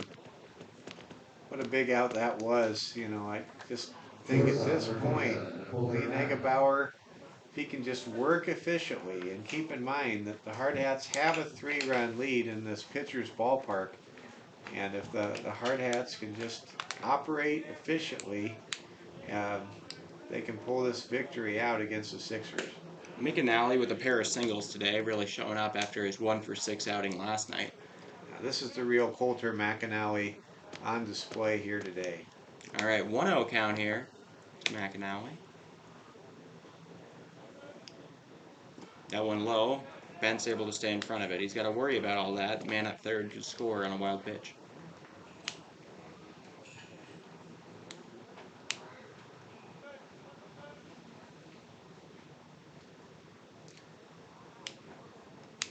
Negebauer, the 2-0. That one is hit down to third base. Hollick will just send it to first, make the play. That's out number 2. A man will score, but second out is recorded. And you know what? That is what a 3-run lead can do for a ball club. When you're up by 3 and you're in the top of the 5th inning, you can trade the run for the key out. And now nobody is on base. No one is on base for post 6 in a 2-run ball game. Yeah. Well, hey, now 2 outs. That's a strike to start it out for Negebauer. Williams struck out both times up, both times swinging. The thing that concerns me a bit here, I'll get to in a moment. Okay. All right, 0-1 count. That one low. That one goes back out into the field off the glove of Benz. The thing that concerns me a bit here is that the bats have cooled for the Hardhats against a pair of Sixers pitchers. We've had back-to-back 1, 2, 3 innings, and it's only a 2-run game now, and we still have 2.5 innings Against to this go. very hard Cheyenne team. That one is grounded. Negebauer able to grab it, and underhand throw to first gets the final out. Well, I was impressed with the play right there by Lee. He just kind of used the backhand play with his glove and retires the side.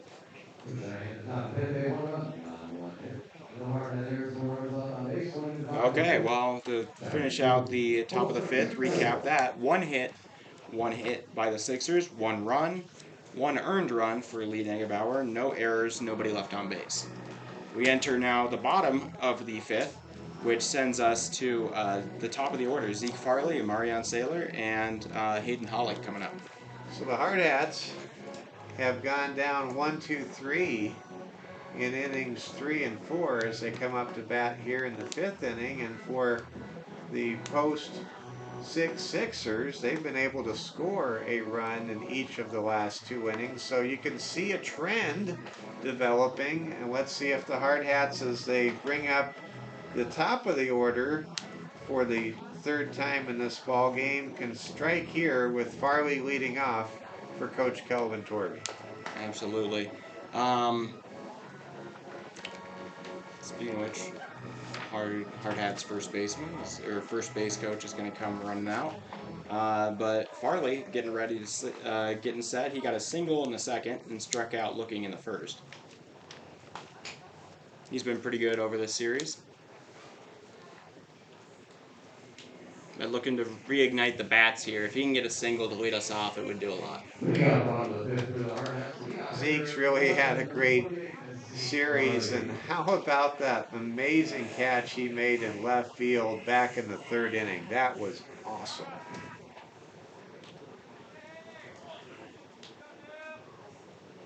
All right, Romero, he's back. That'll be a high ball. Ball 1. Farley could even get a walk. It would do something, but it wouldn't do as much as a hit. That one, called strike, top right part of the zone.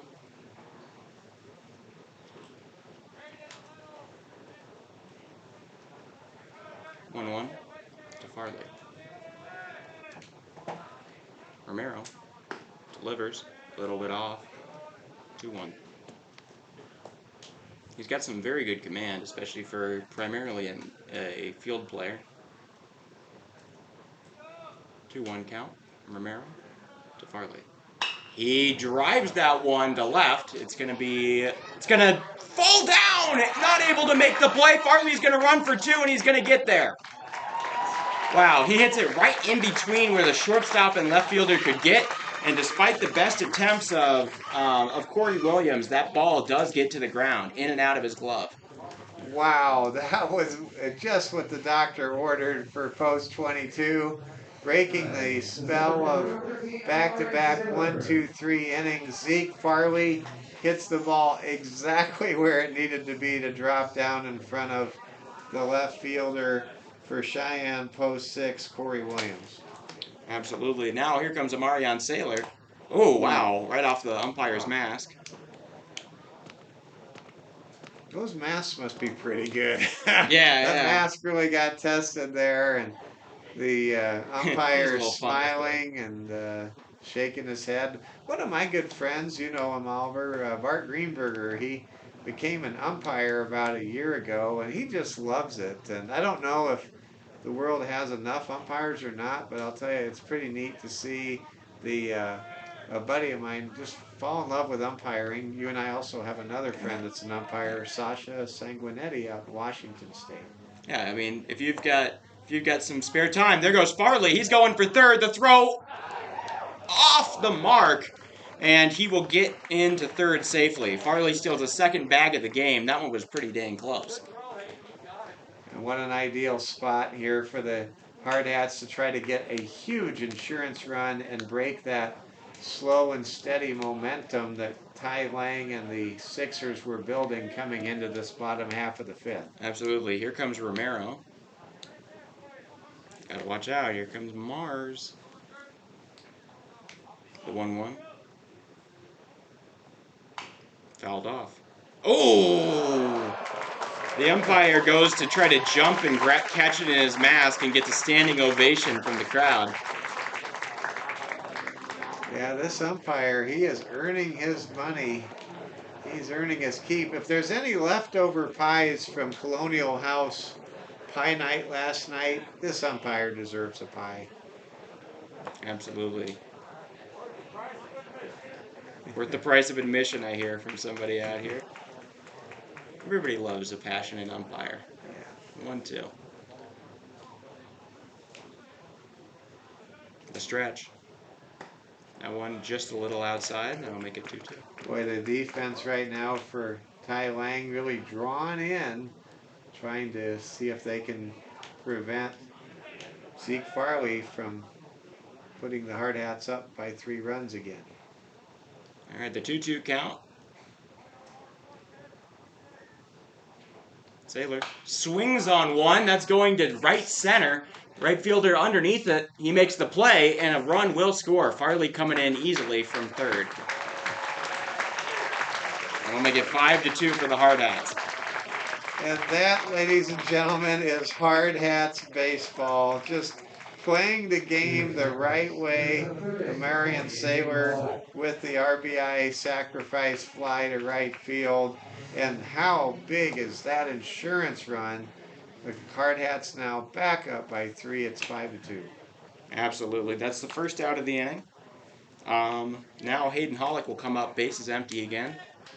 1-0 count to him. That was big. That was definitely big, especially considering that it looks like the Hardhats might be turning to a reliever here in this next inning in relief of Negabauer. I think I saw the reliever was number 21. You want to check your numbers on the roster, Oliver, but I saw the back of the jersey when he was doing his warm-up pitches a few minutes ago, and it was 21 for the Hardhats. Okay. A little bit off. Well, looks like LaDainian Tomlinson is going to come in. Do we know a 21? We do. I just got to pull him up. Dom McKnight. Oh, okay. I think that's who was warming up. That would make sense. He hasn't been used recently. That one off the plate, 3-1. I always loved Dominic McKnight. He helped me get my equipment from the bus to the broadcast position behind home plate when I was in Billings a couple weeks ago.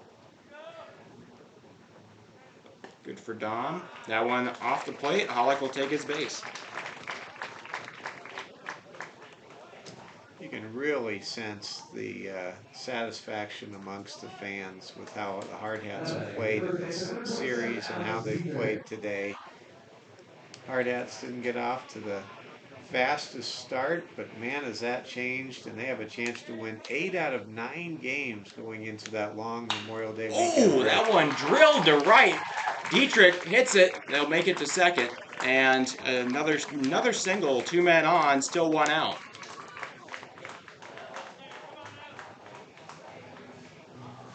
Great piece of hitting there, good contact. It was down, it got into the vast amount of outfield territory, and I mean, great job out there just generally for Dietrich. He didn't care if it was the first pitch, it was a good one, he was going to go at it. Okay, Romero now facing another pickle. 1 out here, 2 men on. That one fouled off. A lot of kids. There's massive kids out there behind behind the. Oh my! I just had a great look at that scramble for the loose ball, and the ball went through about two kids' legs and bounced off the corner of the home team facility beyond the grandstand, and some kid, lucky kid, got the ball. Nice, yeah. I mean, he gets $1.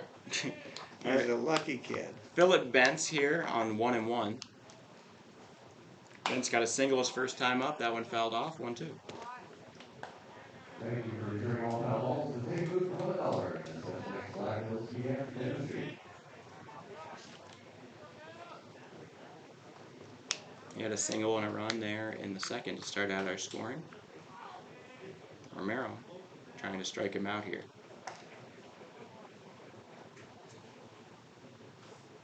Checking in on the runners. He'll pitch. I went a little bit low. Good eye from Bentz to keep it 2-2.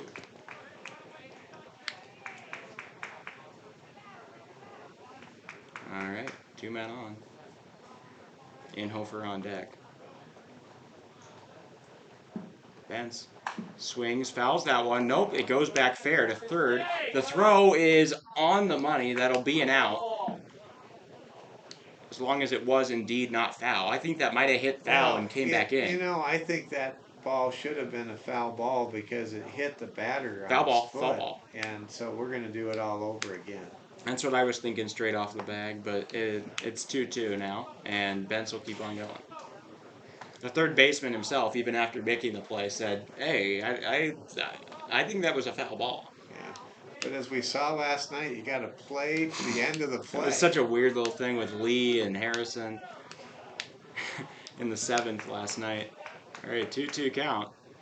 That one fouls that one off. That one does not go back into the field of play. Oh, ball thrown away from the pitcher, but controlled. Everything seems a little uneven at the moment right now. With the Hardhats are up 5-2. Both teams are even at 6 hits apiece, and all is good for post 22 right now. All right, the pitch. Bentz fouls that one back again. He keeps on just about hitting the bottom of these balls. And this is up to, that's his third foul on strike 2, so we're up to 7 pitches on this at bat.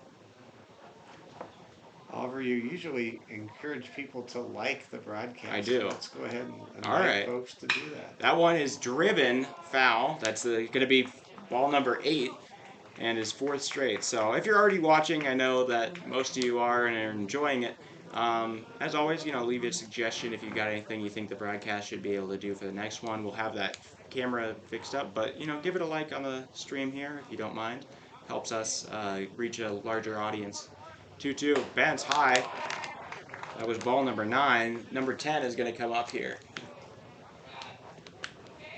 Philip Bentz, a great catcher. He's played so well behind the plate, and he's come through time and time again in this series. Absolutely.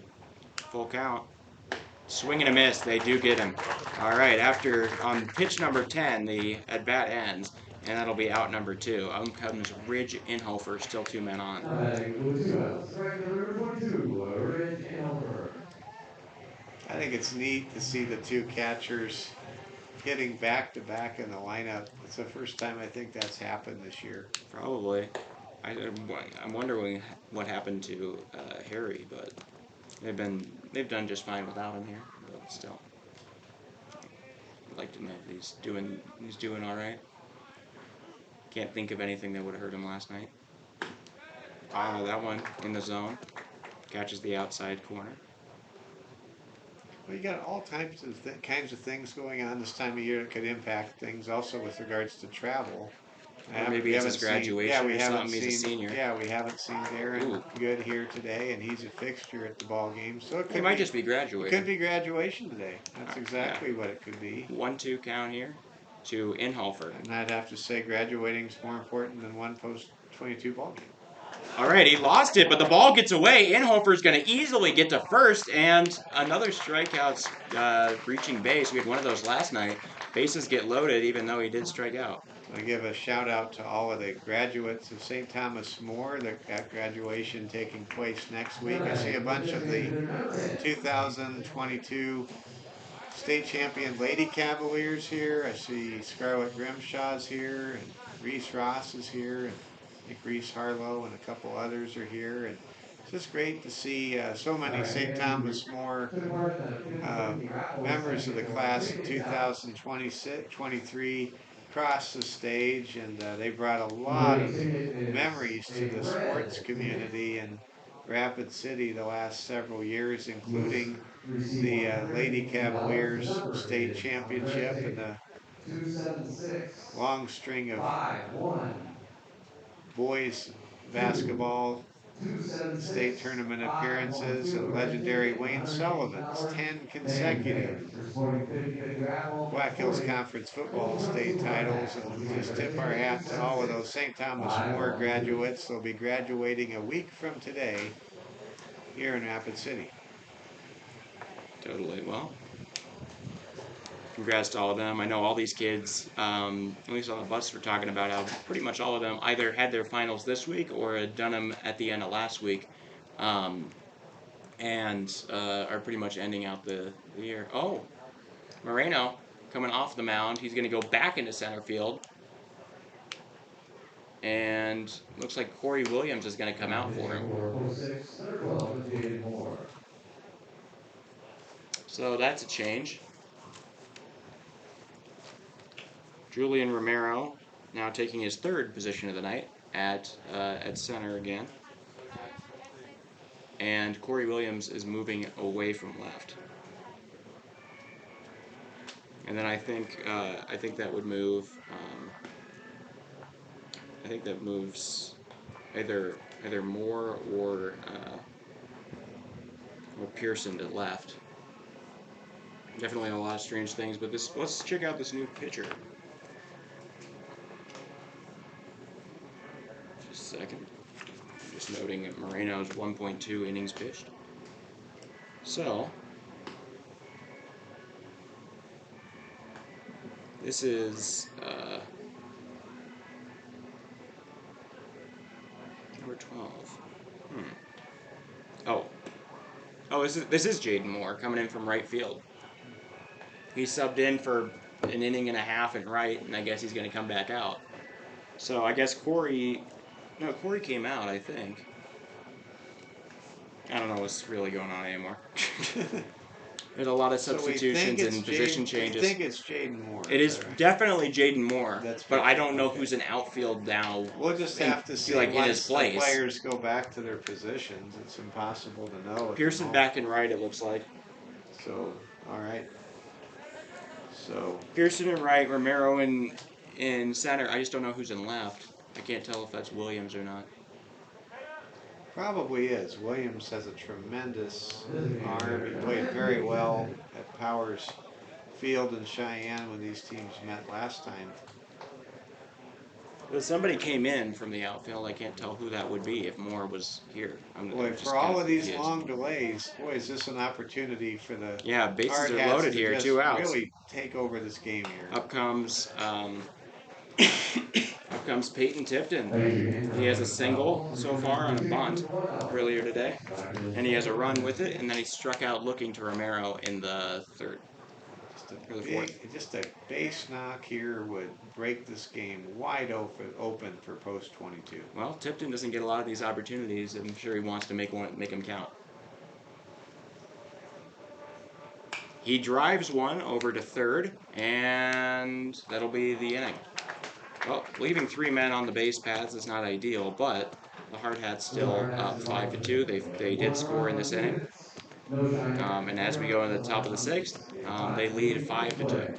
Just a classic manufactured run. Forget the bases being left loaded. Let's focus on Amari and Sayward coming through again with that sac fly to deep right field. And how about Zeke Farley? Just heads up, hustle, gets stealing third base and getting a key insurance run for Coach Torvey and the Hardhats in the bottom half of that fifth inning. Well, to recap, the bottom of the fifth there, Hardhats had 2 hits, 1 run, that 1 run being earned, 0 errors, and 3 men left on base. We have reached exactly 2:30 in the afternoon. You're watching Hardhats TV. Glad to have you with us. We have a long extended Memorial Day weekend break after this ball game.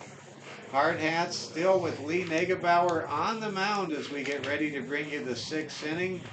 And the Hardhats trying to nail down a series win over a post-6 team that had the longest consecutive winning streak against post-22 unofficially that folks could remember. This would be very therapeutic. There'd be a certain element of catharsis here for the Hardhats if they can win 2 out of 3 against this 19-3 Cheyenne post-6 team that has not lost a series to date. Yeah, I mean, they were definitely not expecting this coming in here, I bet. They won all 3 in home, and they were on quite the win streak, but Hardhats have given them a lot of trouble. Hayden Strain leads things off with his long blonde Goldilocks, batting right-handed against Lee Negebauer, and the first pitch is over for strike 1.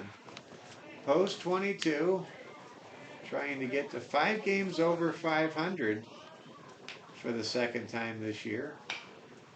Just 6 outs away from winning the series in this Game 3 rubber match affair with the post-6 Sixers. First 2 pitches for Lee Negebauer are strikes, and Strain is down in the count. Here comes the pitch from Lee Negebauer, and it is just off the edge, and the count works to 1-2. Happy you're with us today on a smoky, hazy afternoon. These Canadian wildfires, they make their way here.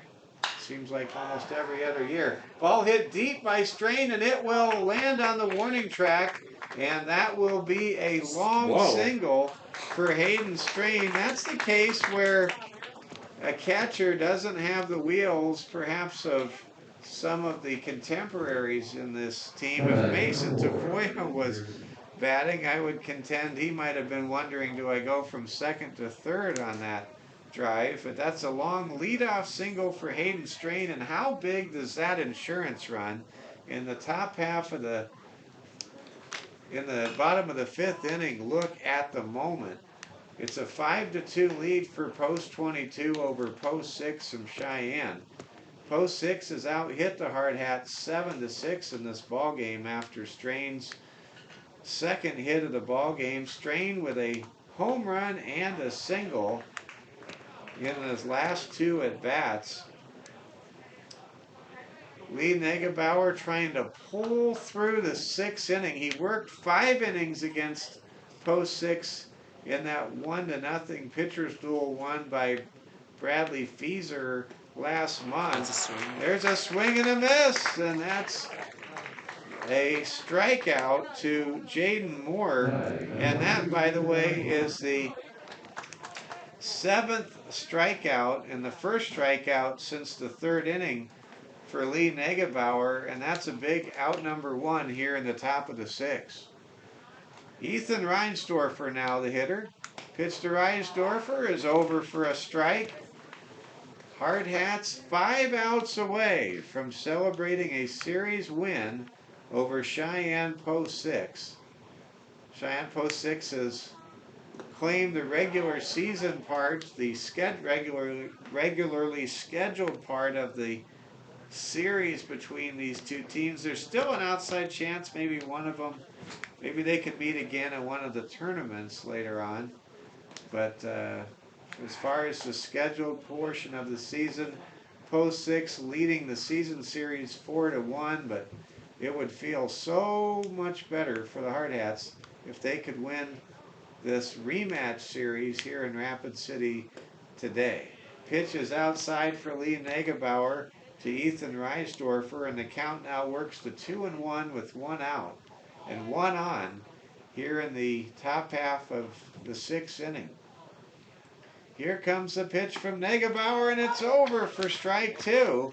And the count is now even at 2-2. Hardhats trying to nail this victory down against their arch rivals from Cheyenne. Ball is hit up the middle. This could be 2. Ball is scooped to second. Throw to first is in time, and that gets a huge ovation from the big crowd here at Fitzgerald Stadium. It's a 6-4-3 double play turned by Kiefer and by Reeder and Dietrich, and that will retire the side in the top half of the 6th inning. There were no runs. There was 1 hit. There were no errors. No one was left on base. And through 5.5 innings of play here in Rapid City, it's the Post 22 Hardhats 5 and the Cheyenne Post 6 Sixers 2.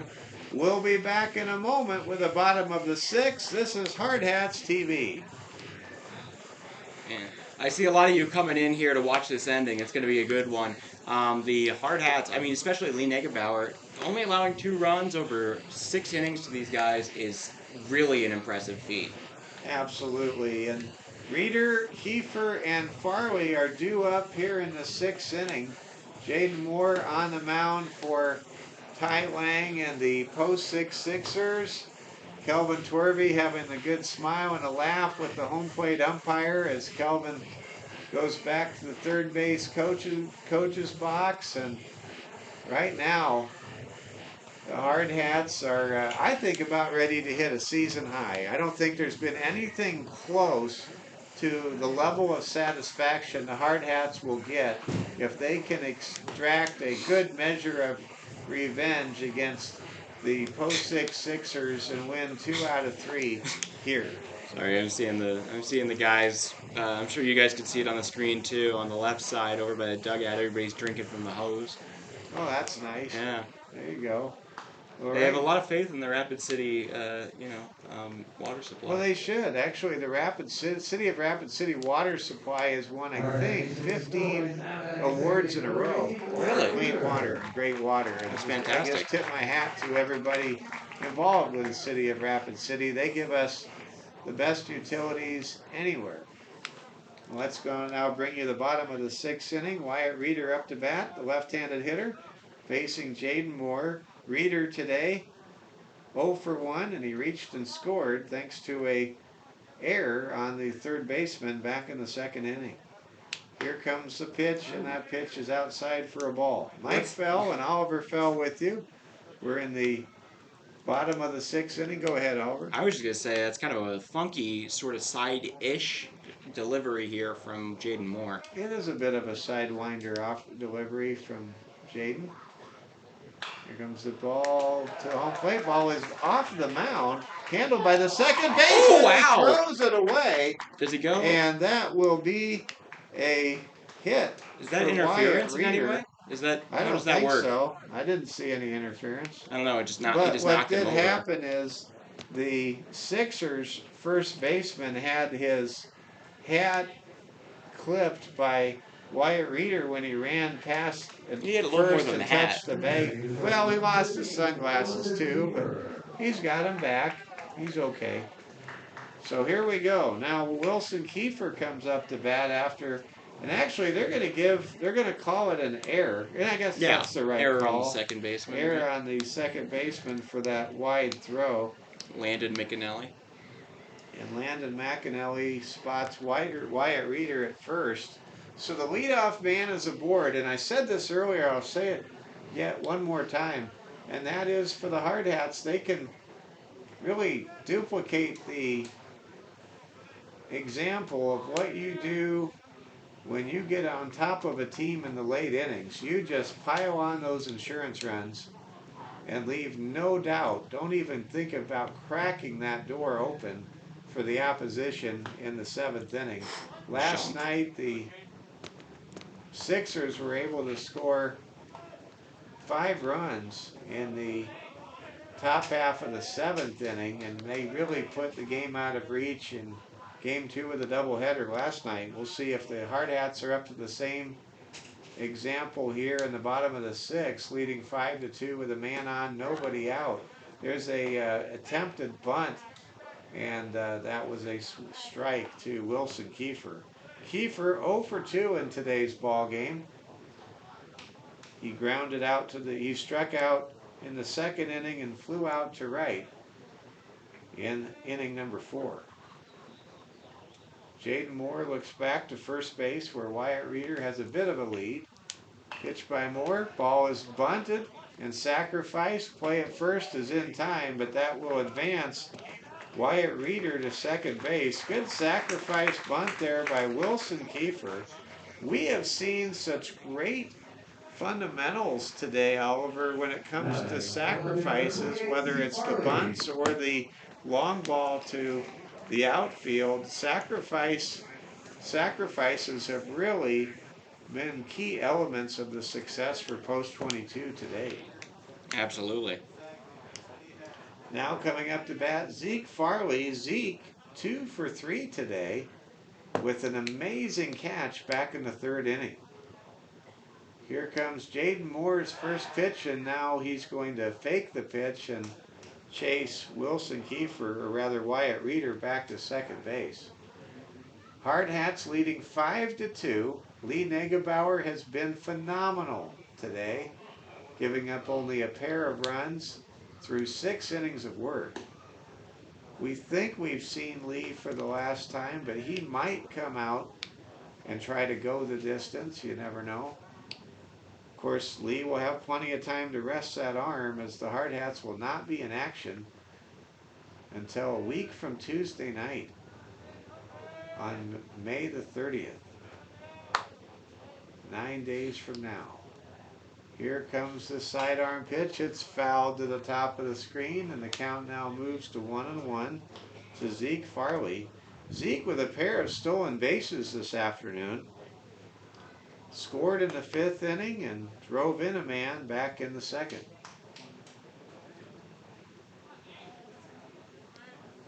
Jaden Moore taking a lot of time between his deliveries. Here comes the pitch from Moore, and it is low for ball 2. Jaden Moore working very slowly.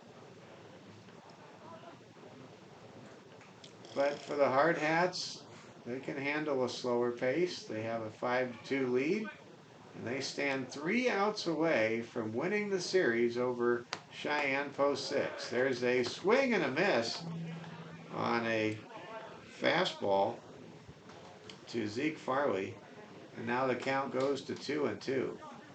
Farley trying to bring home Wyatt Reeder from second base with 1 out. Here in the bottom of the 6th, Hardhats trying to go back up, or actually go up for the first time, or back up by 4 runs. They led 4-0 through 3 innings. They'd love to go up 6-2 here, right now in the bottom of the 6th.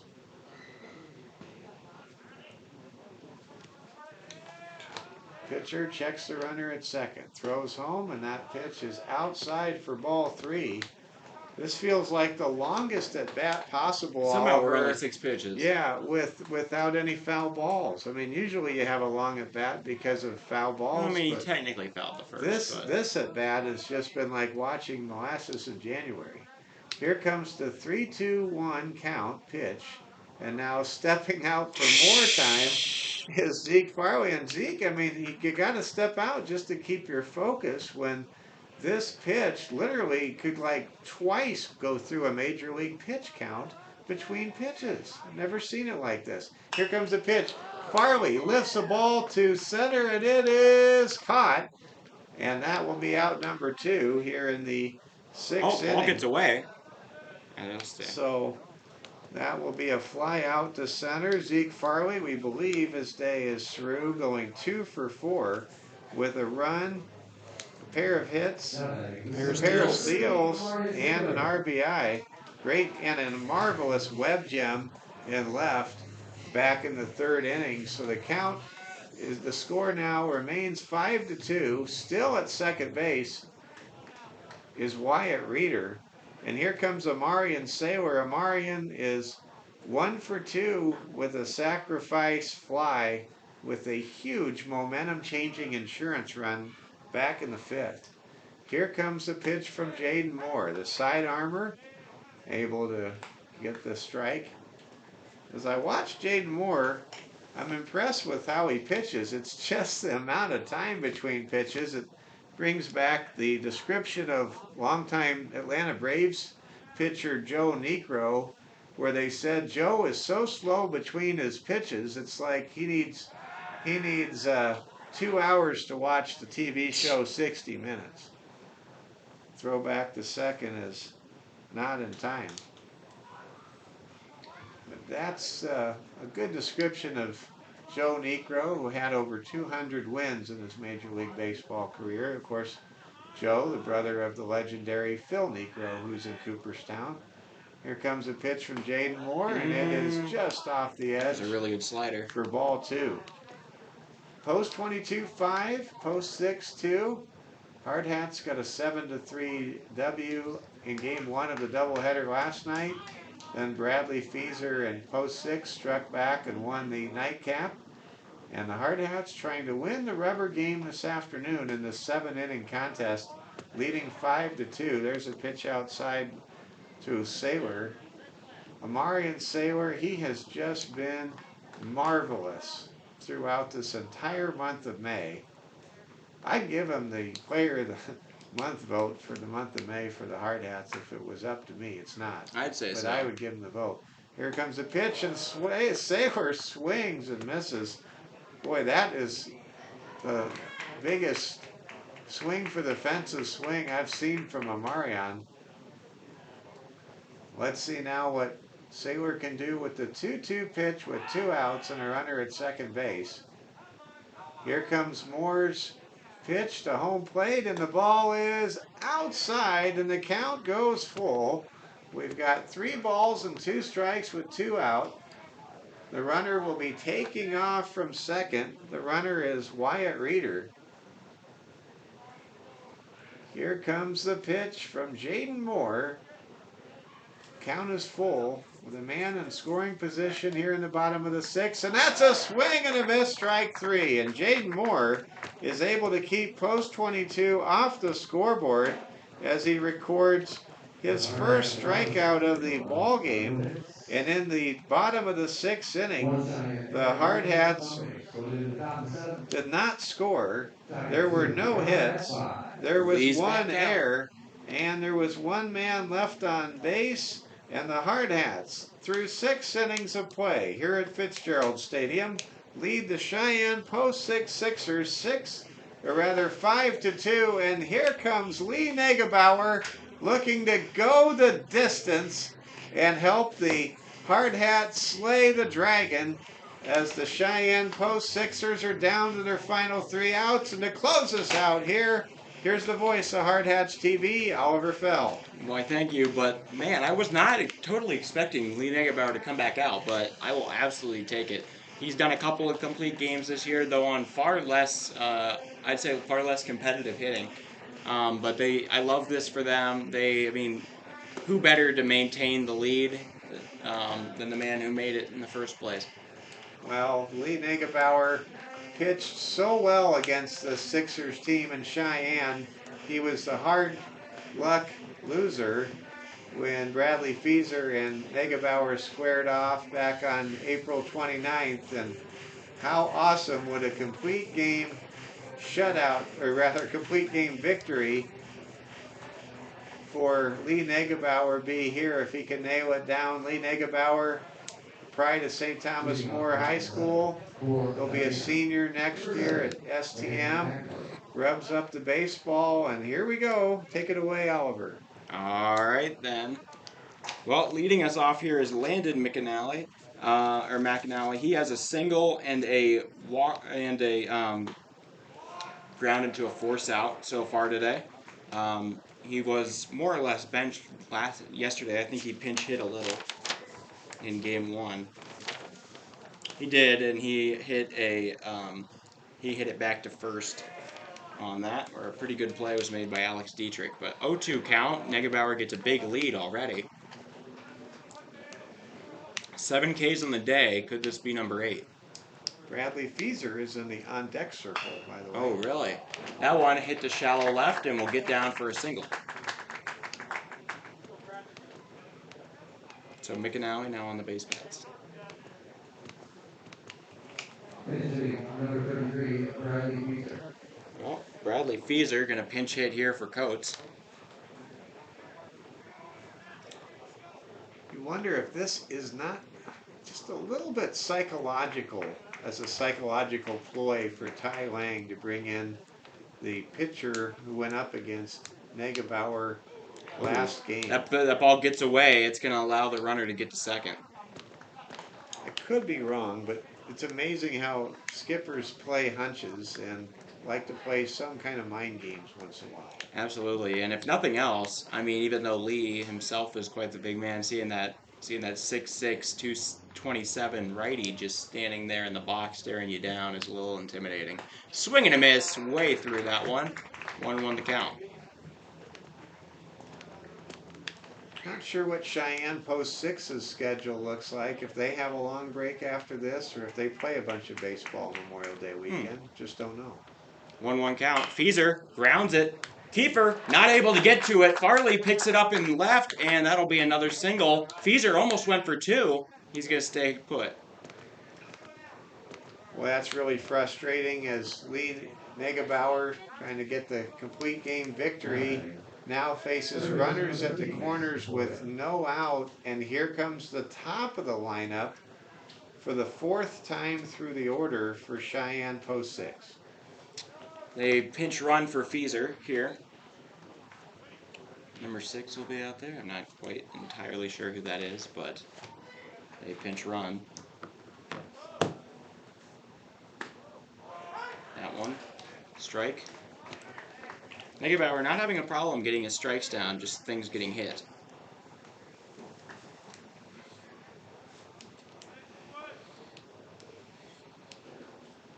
All right, swing and a miss again. Negebauer doing a great job of mowing down these hitters so far. Just can't quite get the last strike so far. Well, it would be huge here, and I could feel it. It'd be a double play ball. Let's see what happens. 6 is Nolan Horton. He played left field last game. He's pinch running for Fieser, and he's going for second right now on that ball in the dirt.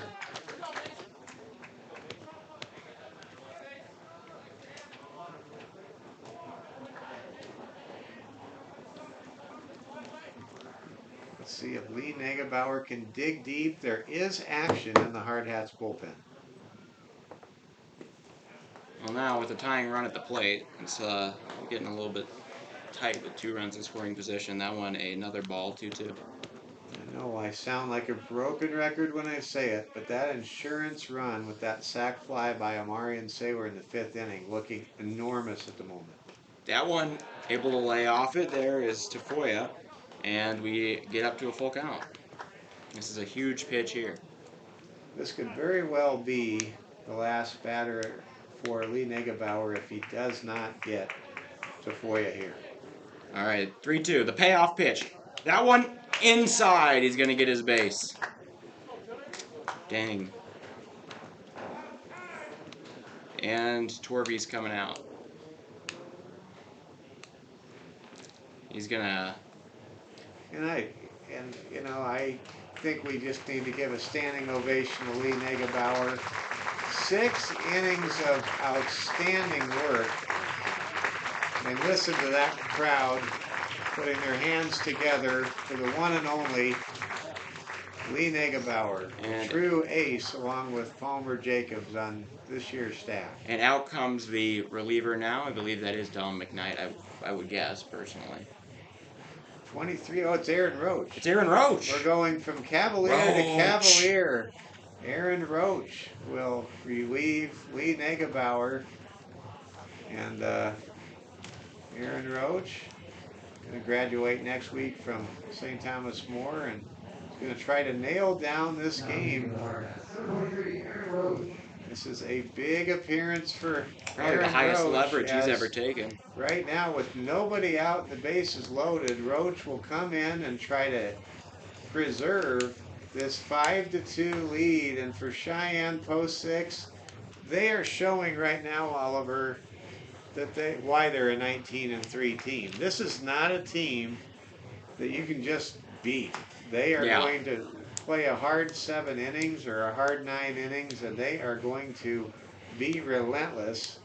And right now, Post 6 hanging around, to say the least. The bases are loaded.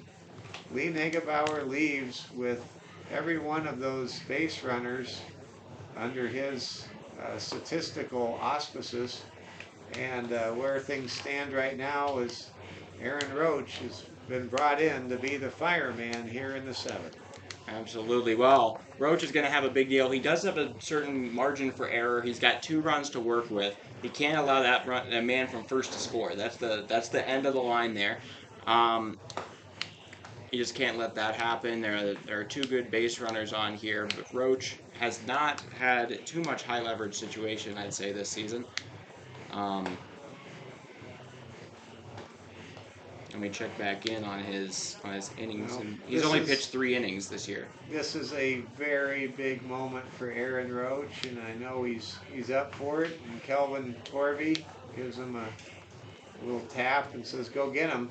And you better believe the Hardhats defensively will be on the very tip-top edge, trying to make the play if the ball is hit in their direction. Oliver, take it away. Well, Roach comes into this game with a 2.33 ERA on 3 innings pitched, which is pretty good. That one called a strike on the first pitch. 0-1 the count. Remember, just can't allow Tafoya from first. And really can't allow anybody else to score. 0-1. That one a little bit high.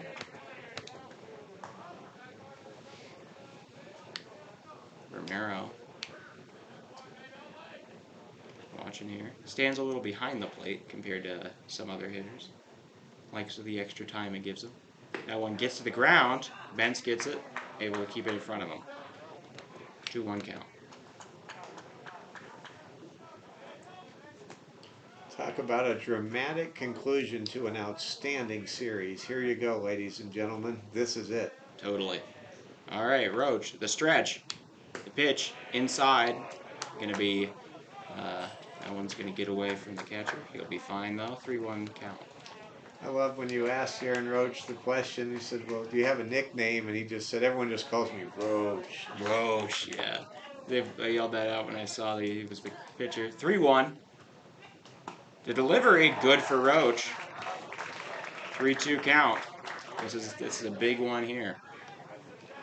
Negebauer just got to a full count and walked a man. We'll see if Roach can do any, can get the K. Or any time out, you know. All right, Roach, the delivery. The string is going to center field. Saylor going to have to let it bounce. That one's going to get down. It looks like one's going to score. Throw into Kiefer, and that'll be a single. That'll score 1. Still no outs.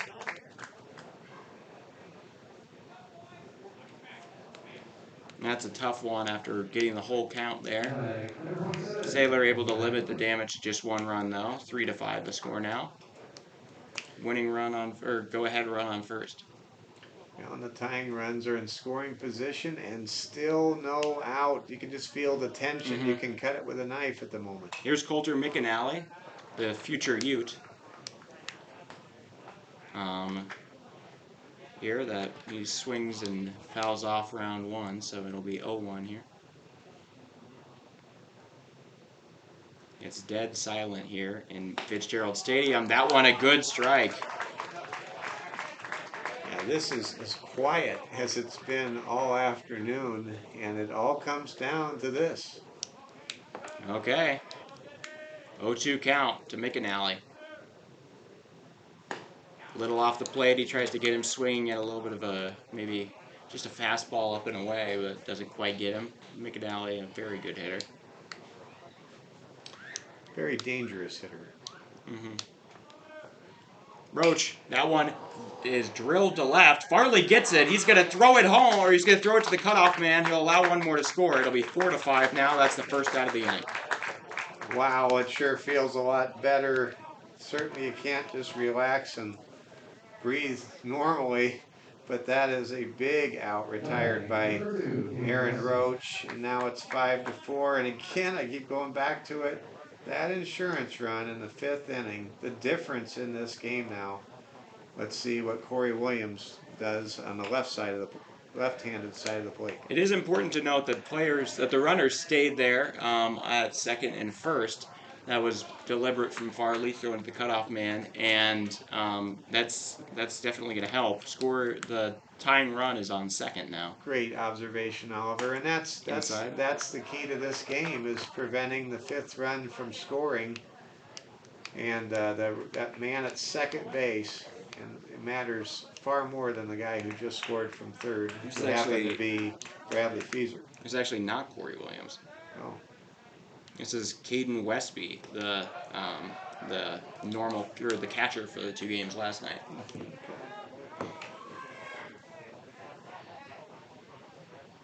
All right, 3-0 count to Westby. This is not looking too hot.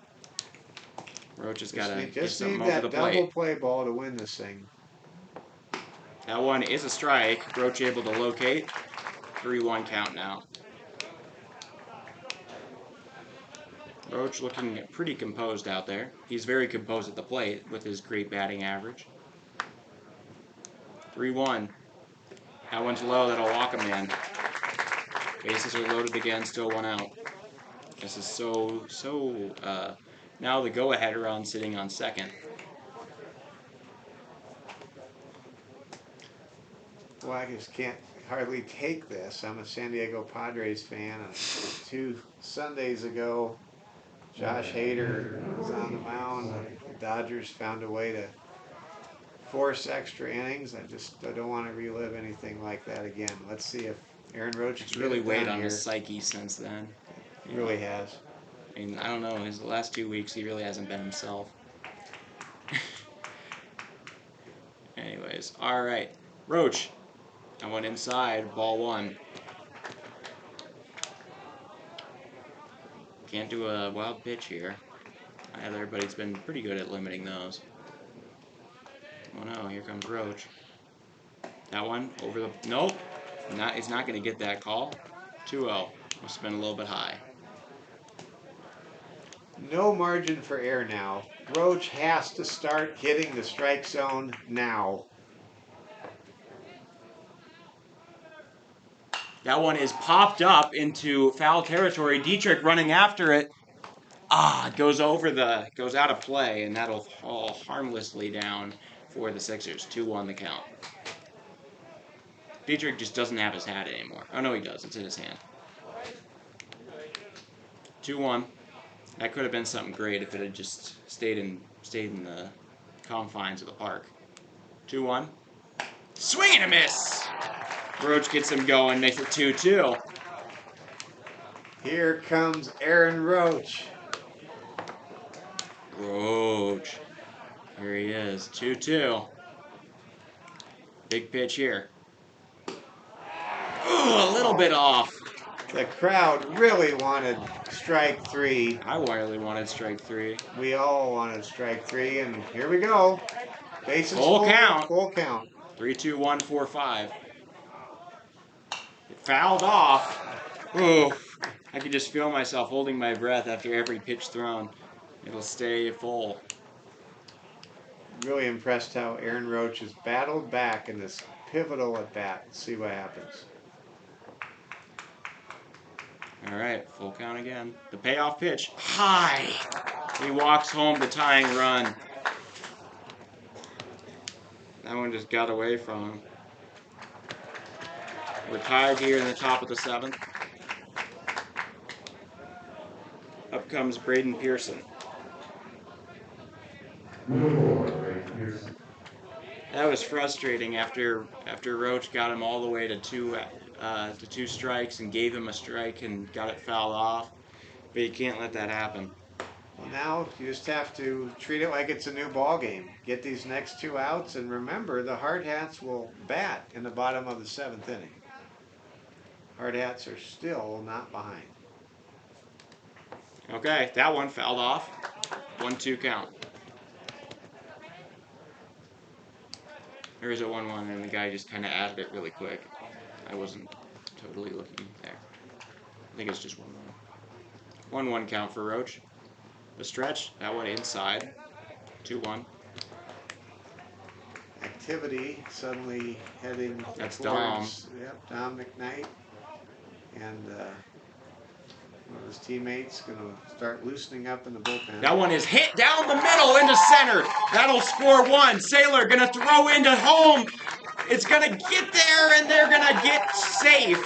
2 more runs. That gives them a 7-5 lead, and the Sixers now are leading 7-5 after this 5-run top of the 7th. Don't really have the words at this moment to describe the feeling that we all have as Post 6 has stunned Lee Negebauer and Aaron Roach for 5 runs, and there's still only 1 out, 2 on here in the top of the 7th inning. The Hardhats had a 3-run lead. Things were looking good. They were 3 outs away, and now they are trailing for the first time this afternoon with a big crooked number on the board in the 7th. Well, here's Ethan. Here's Ethan Reisdorfer. 2 balls to him so far.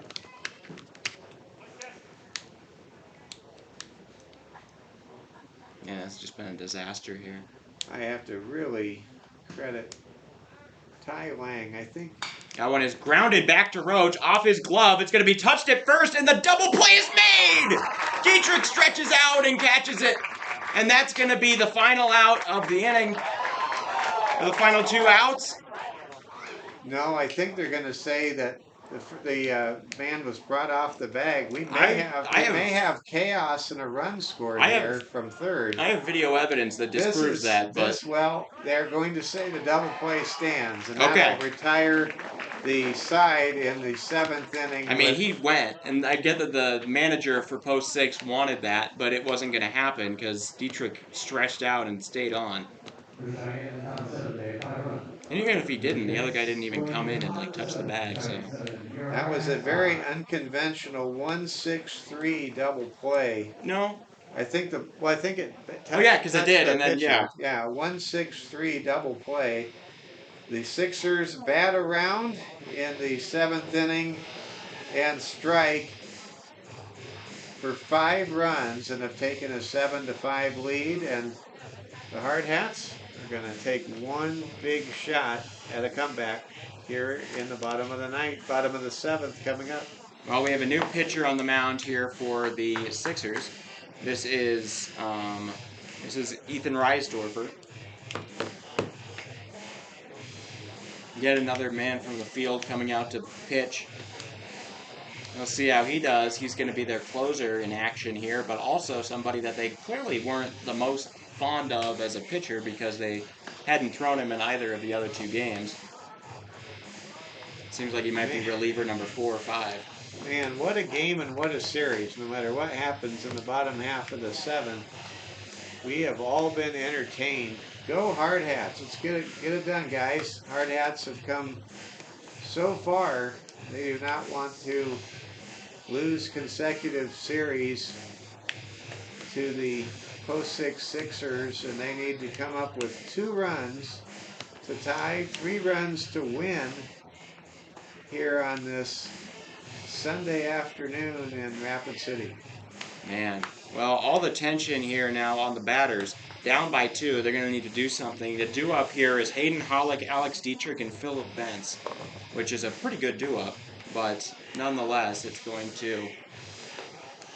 to be quite tight. So we lead off with Hollick. He had a walk in this last time up, got all the way to third, but was left. And is flown out and struck out the last 2 times, or the first 2 at bats of the game. Okay. It's now or never for the Hardhats. It is. Hardhats need runners on base. It's all about getting on base. You're not going to magically hit a 3-run home run with nobody on. I mean, this is about getting on base. And Hayden Howick, Double H, gets to lead the way to try to get the comeback to win the game and win the series against our arch nemesis from the Cowboy State. All right, Hollick been a little bit cold since game 1, but he needs to do it right now. Here he is, filling in for good. He hits it down, it gets to third, get on the ground. The throw is on target, and that'll be out number 1. That was a great play there by the third baseman, Tafoya. That was a tremendous play by Mason Tafoya, and the ball for a moment kind of snow-coned on Mason and almost came out of his glove, but it did not happen, and he finished the play properly. And let's see if the Hardhats can do something here. Dietrich looking a little bit tense out there, I'd say, but that makes sense given the context. Swing and a miss for that one. He really hacked at that a little bit late on it. He seems kind of finicky at the moment. It's just about getting on base any way you can. All right, 0-1 count to Dietrich.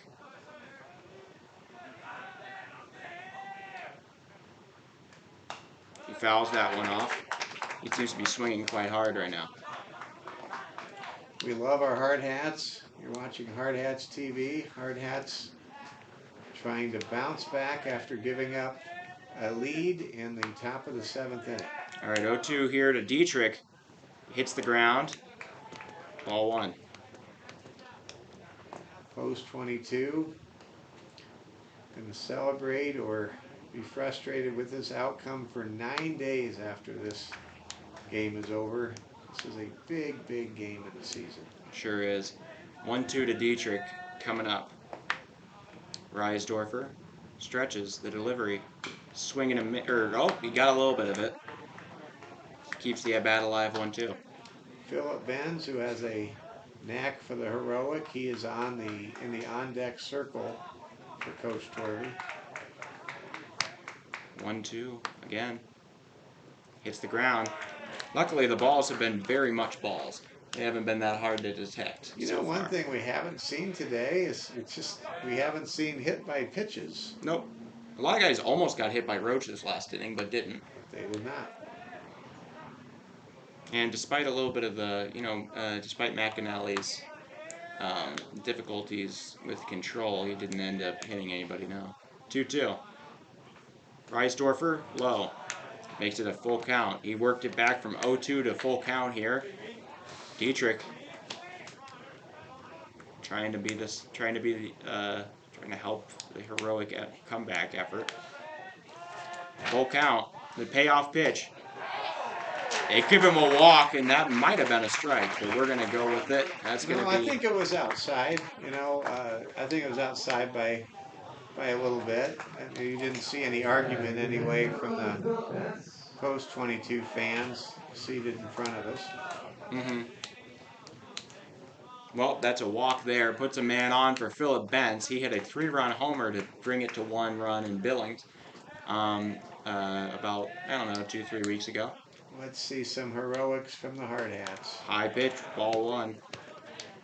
Right now, the pitcher for post 6, he is all over the place with his last 5 deliveries. Yeah, I don't think Reisdorfer is normally that guy. He seems to be reliever number 4 or 5.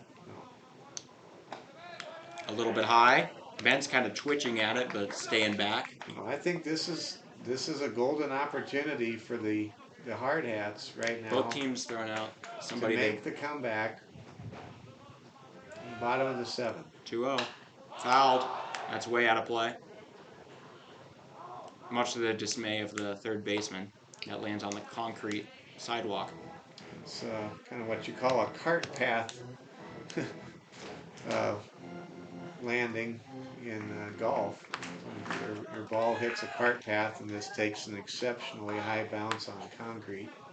Okay, 2-1 here to Bentz.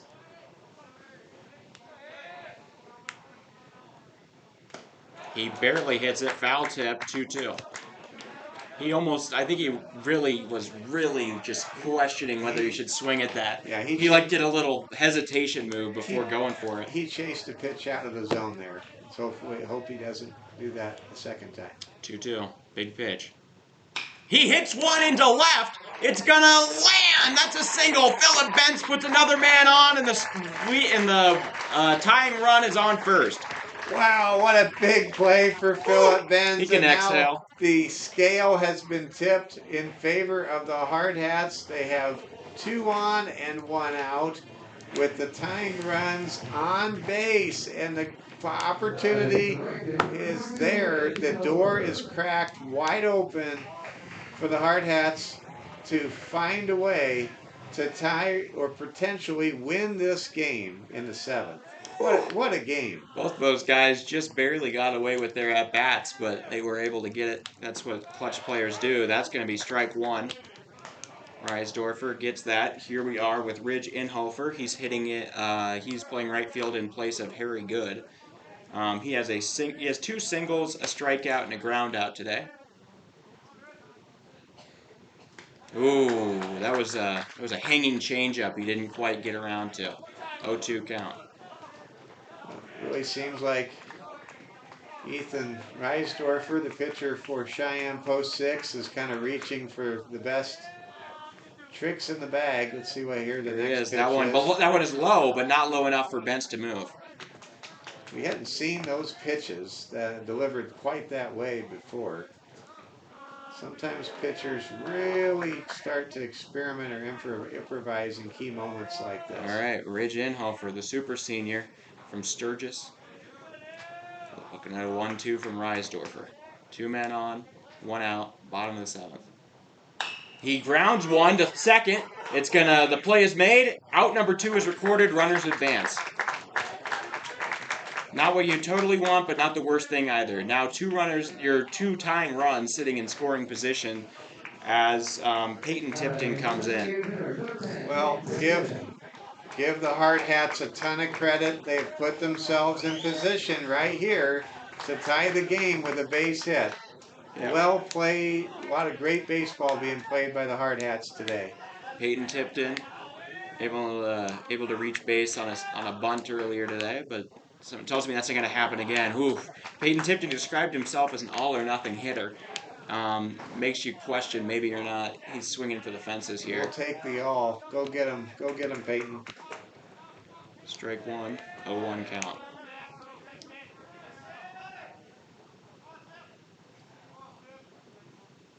Ooh, that one lost, but in comes Bentz. That'll score 6. And now the Hardhats down by 1. That changes the game's complexion a little. Well, but it's still it does. 0-2. And just one more wild pitch or pass ball, and we're tied at 7. So let's see what happens next. Tipton's really got to I'd say he's got to just worry. I don't think that this Reisdorfer is locating all that well. You just got to make sure you don't strike out right here. Just 0-2. protect the plate. Protect the plate. Buy some time for a wild pitch to come in. That one lost, but just about kept in front of him by Swain. 1-2. This is really about plate protection right here. Take a deep breath, Oliver. I sure have to. My stomach's all tight. 1-2. Peyton Tipton.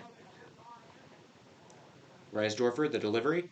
That one is hit to third. The throw is going to be spiked, and it didn't quite catch it. The game is tied.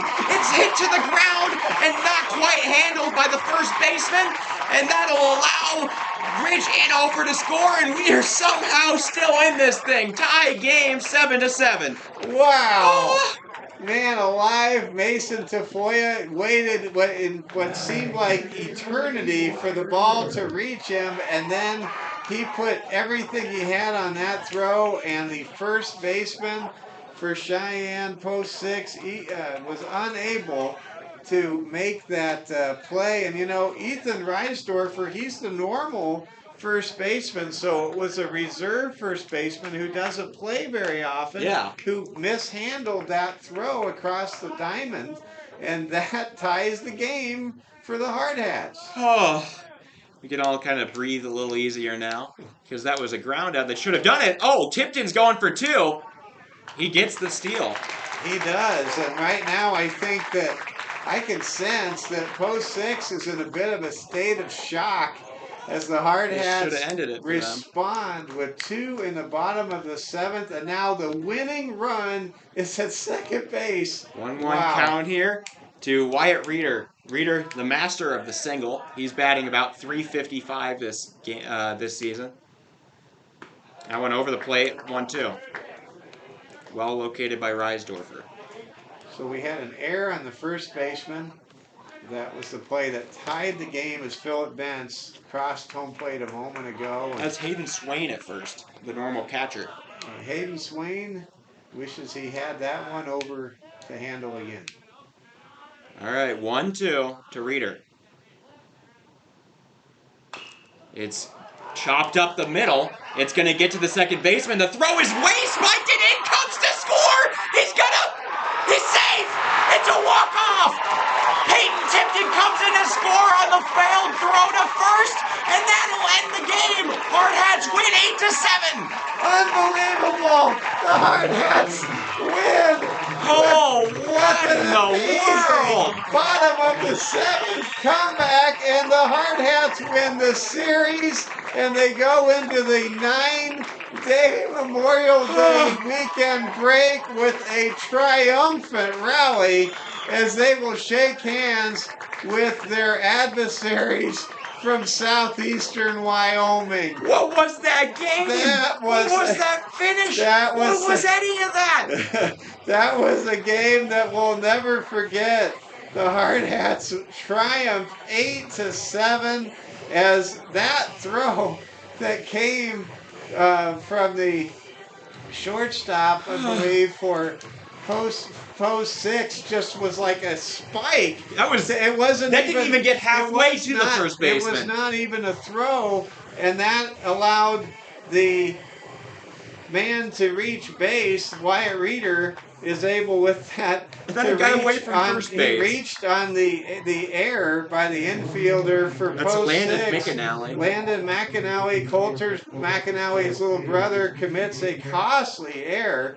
And then it is the heads-up base running of Peyton Tipton that is rewarded as he makes a slide across home plate. It just about got in there, too. I mean, it was was close. a bang-bang play, but folks, this is a win that we will savor big time. Congratulations to Kelvin Torvey and the Hardhats. I wish we were in there with the to hear that talk.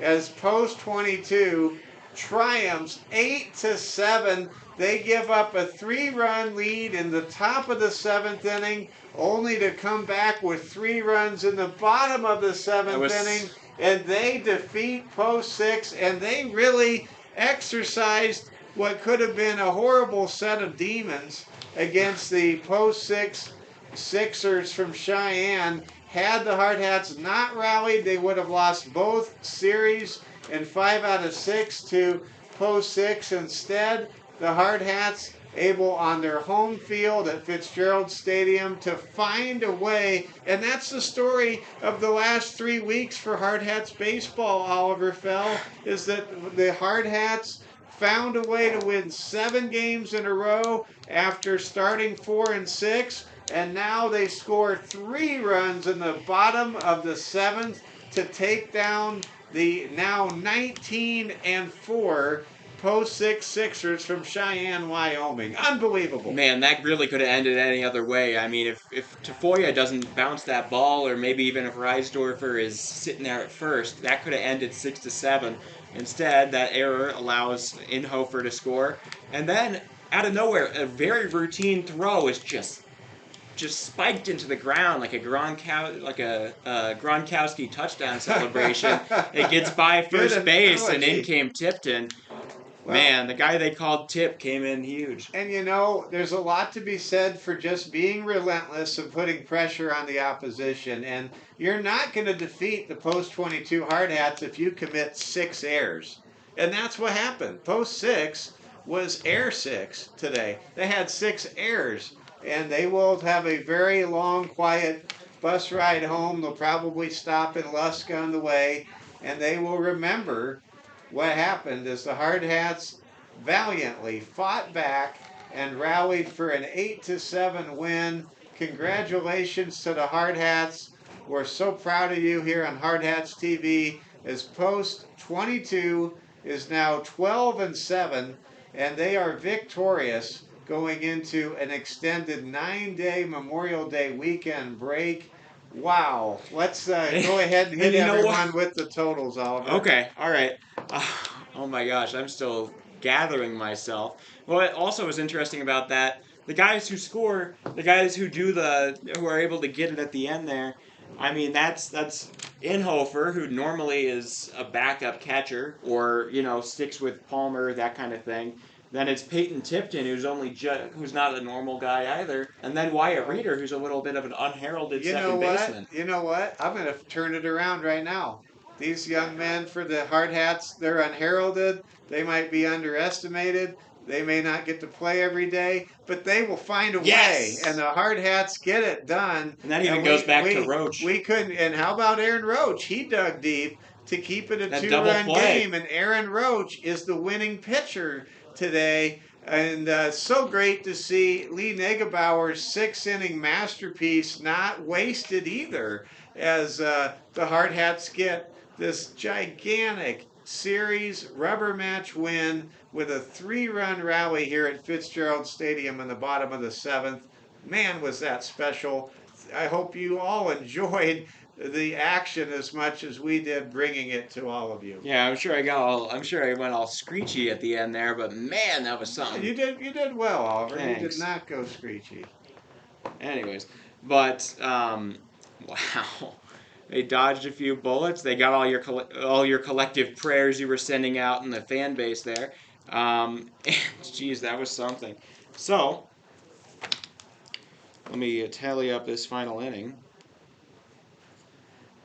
Yeah, so I think unofficially, Lee Negebauer was able to.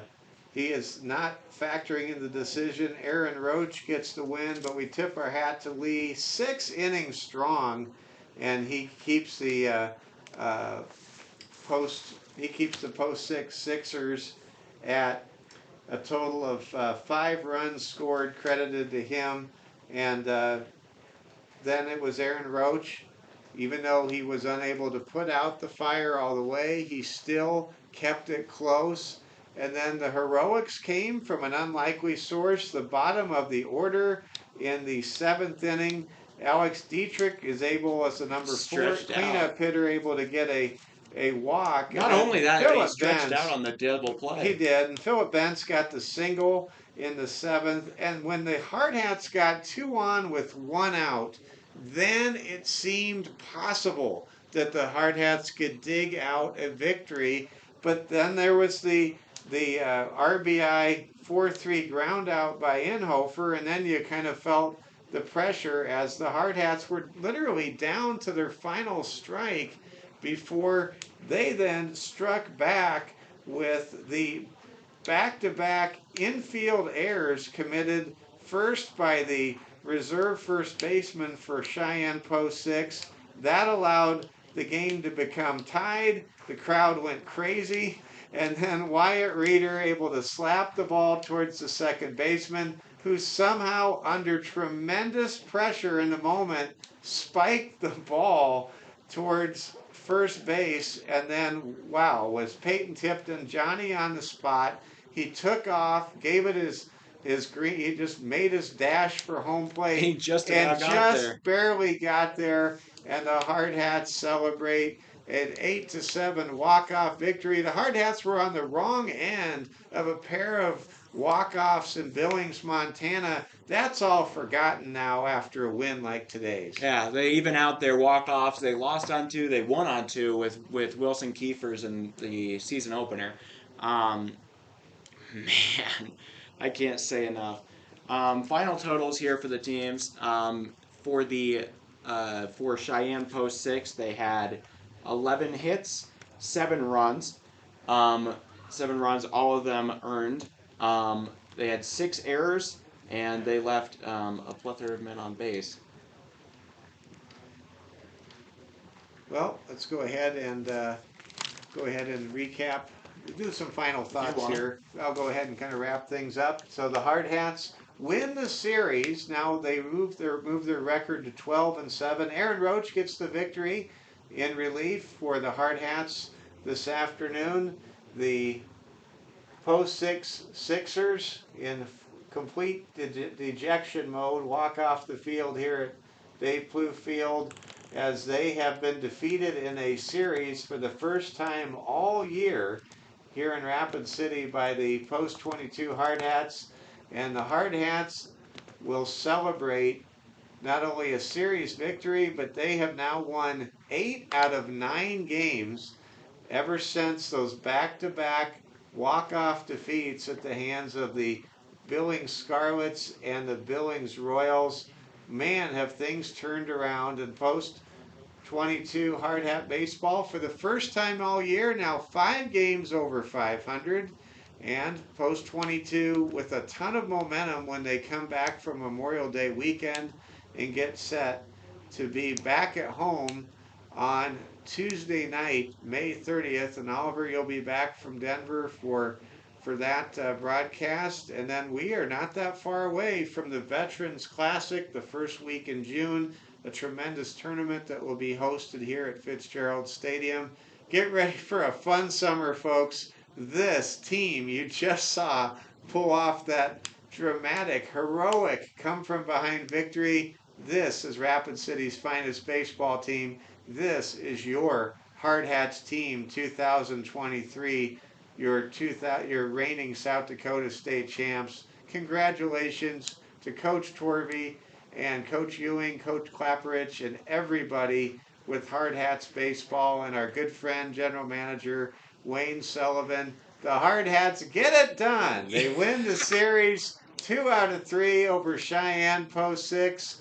Let's go ahead, Oliver, and follow that Post 6 bus down towards Denver and celebrate a very happy Sunday afternoon. For all of us at Hardhats TV, my name is Mike Fell, proud father of the voice of Hardhats TV, Oliver Fell. Your final score from Fitzgerald Stadium, it's Post 22 8 and Cheyenne Post 6 7. The Hardhats win the weekend series over Cheyenne Post 6 and raise their record to 12-7. Have a great Memorial Day and a great Memorial Day weekend, everybody. Remember what this occasion is as our American Legion Post 22 honors the men and women who made the ultimate sacrifice for our freedoms as Americans. We salute everyone with Post 22, and we thank Post 22 for all they do, and we thank all of the veterans and first responders around the world and on American soil for your service. The final score today here at Fitzgerald Stadium in Rapid City, South Dakota. Rapid City Post 22 8, Cheyenne Post 6 Sixers 7, and good afternoon from Rapid City, South Dakota.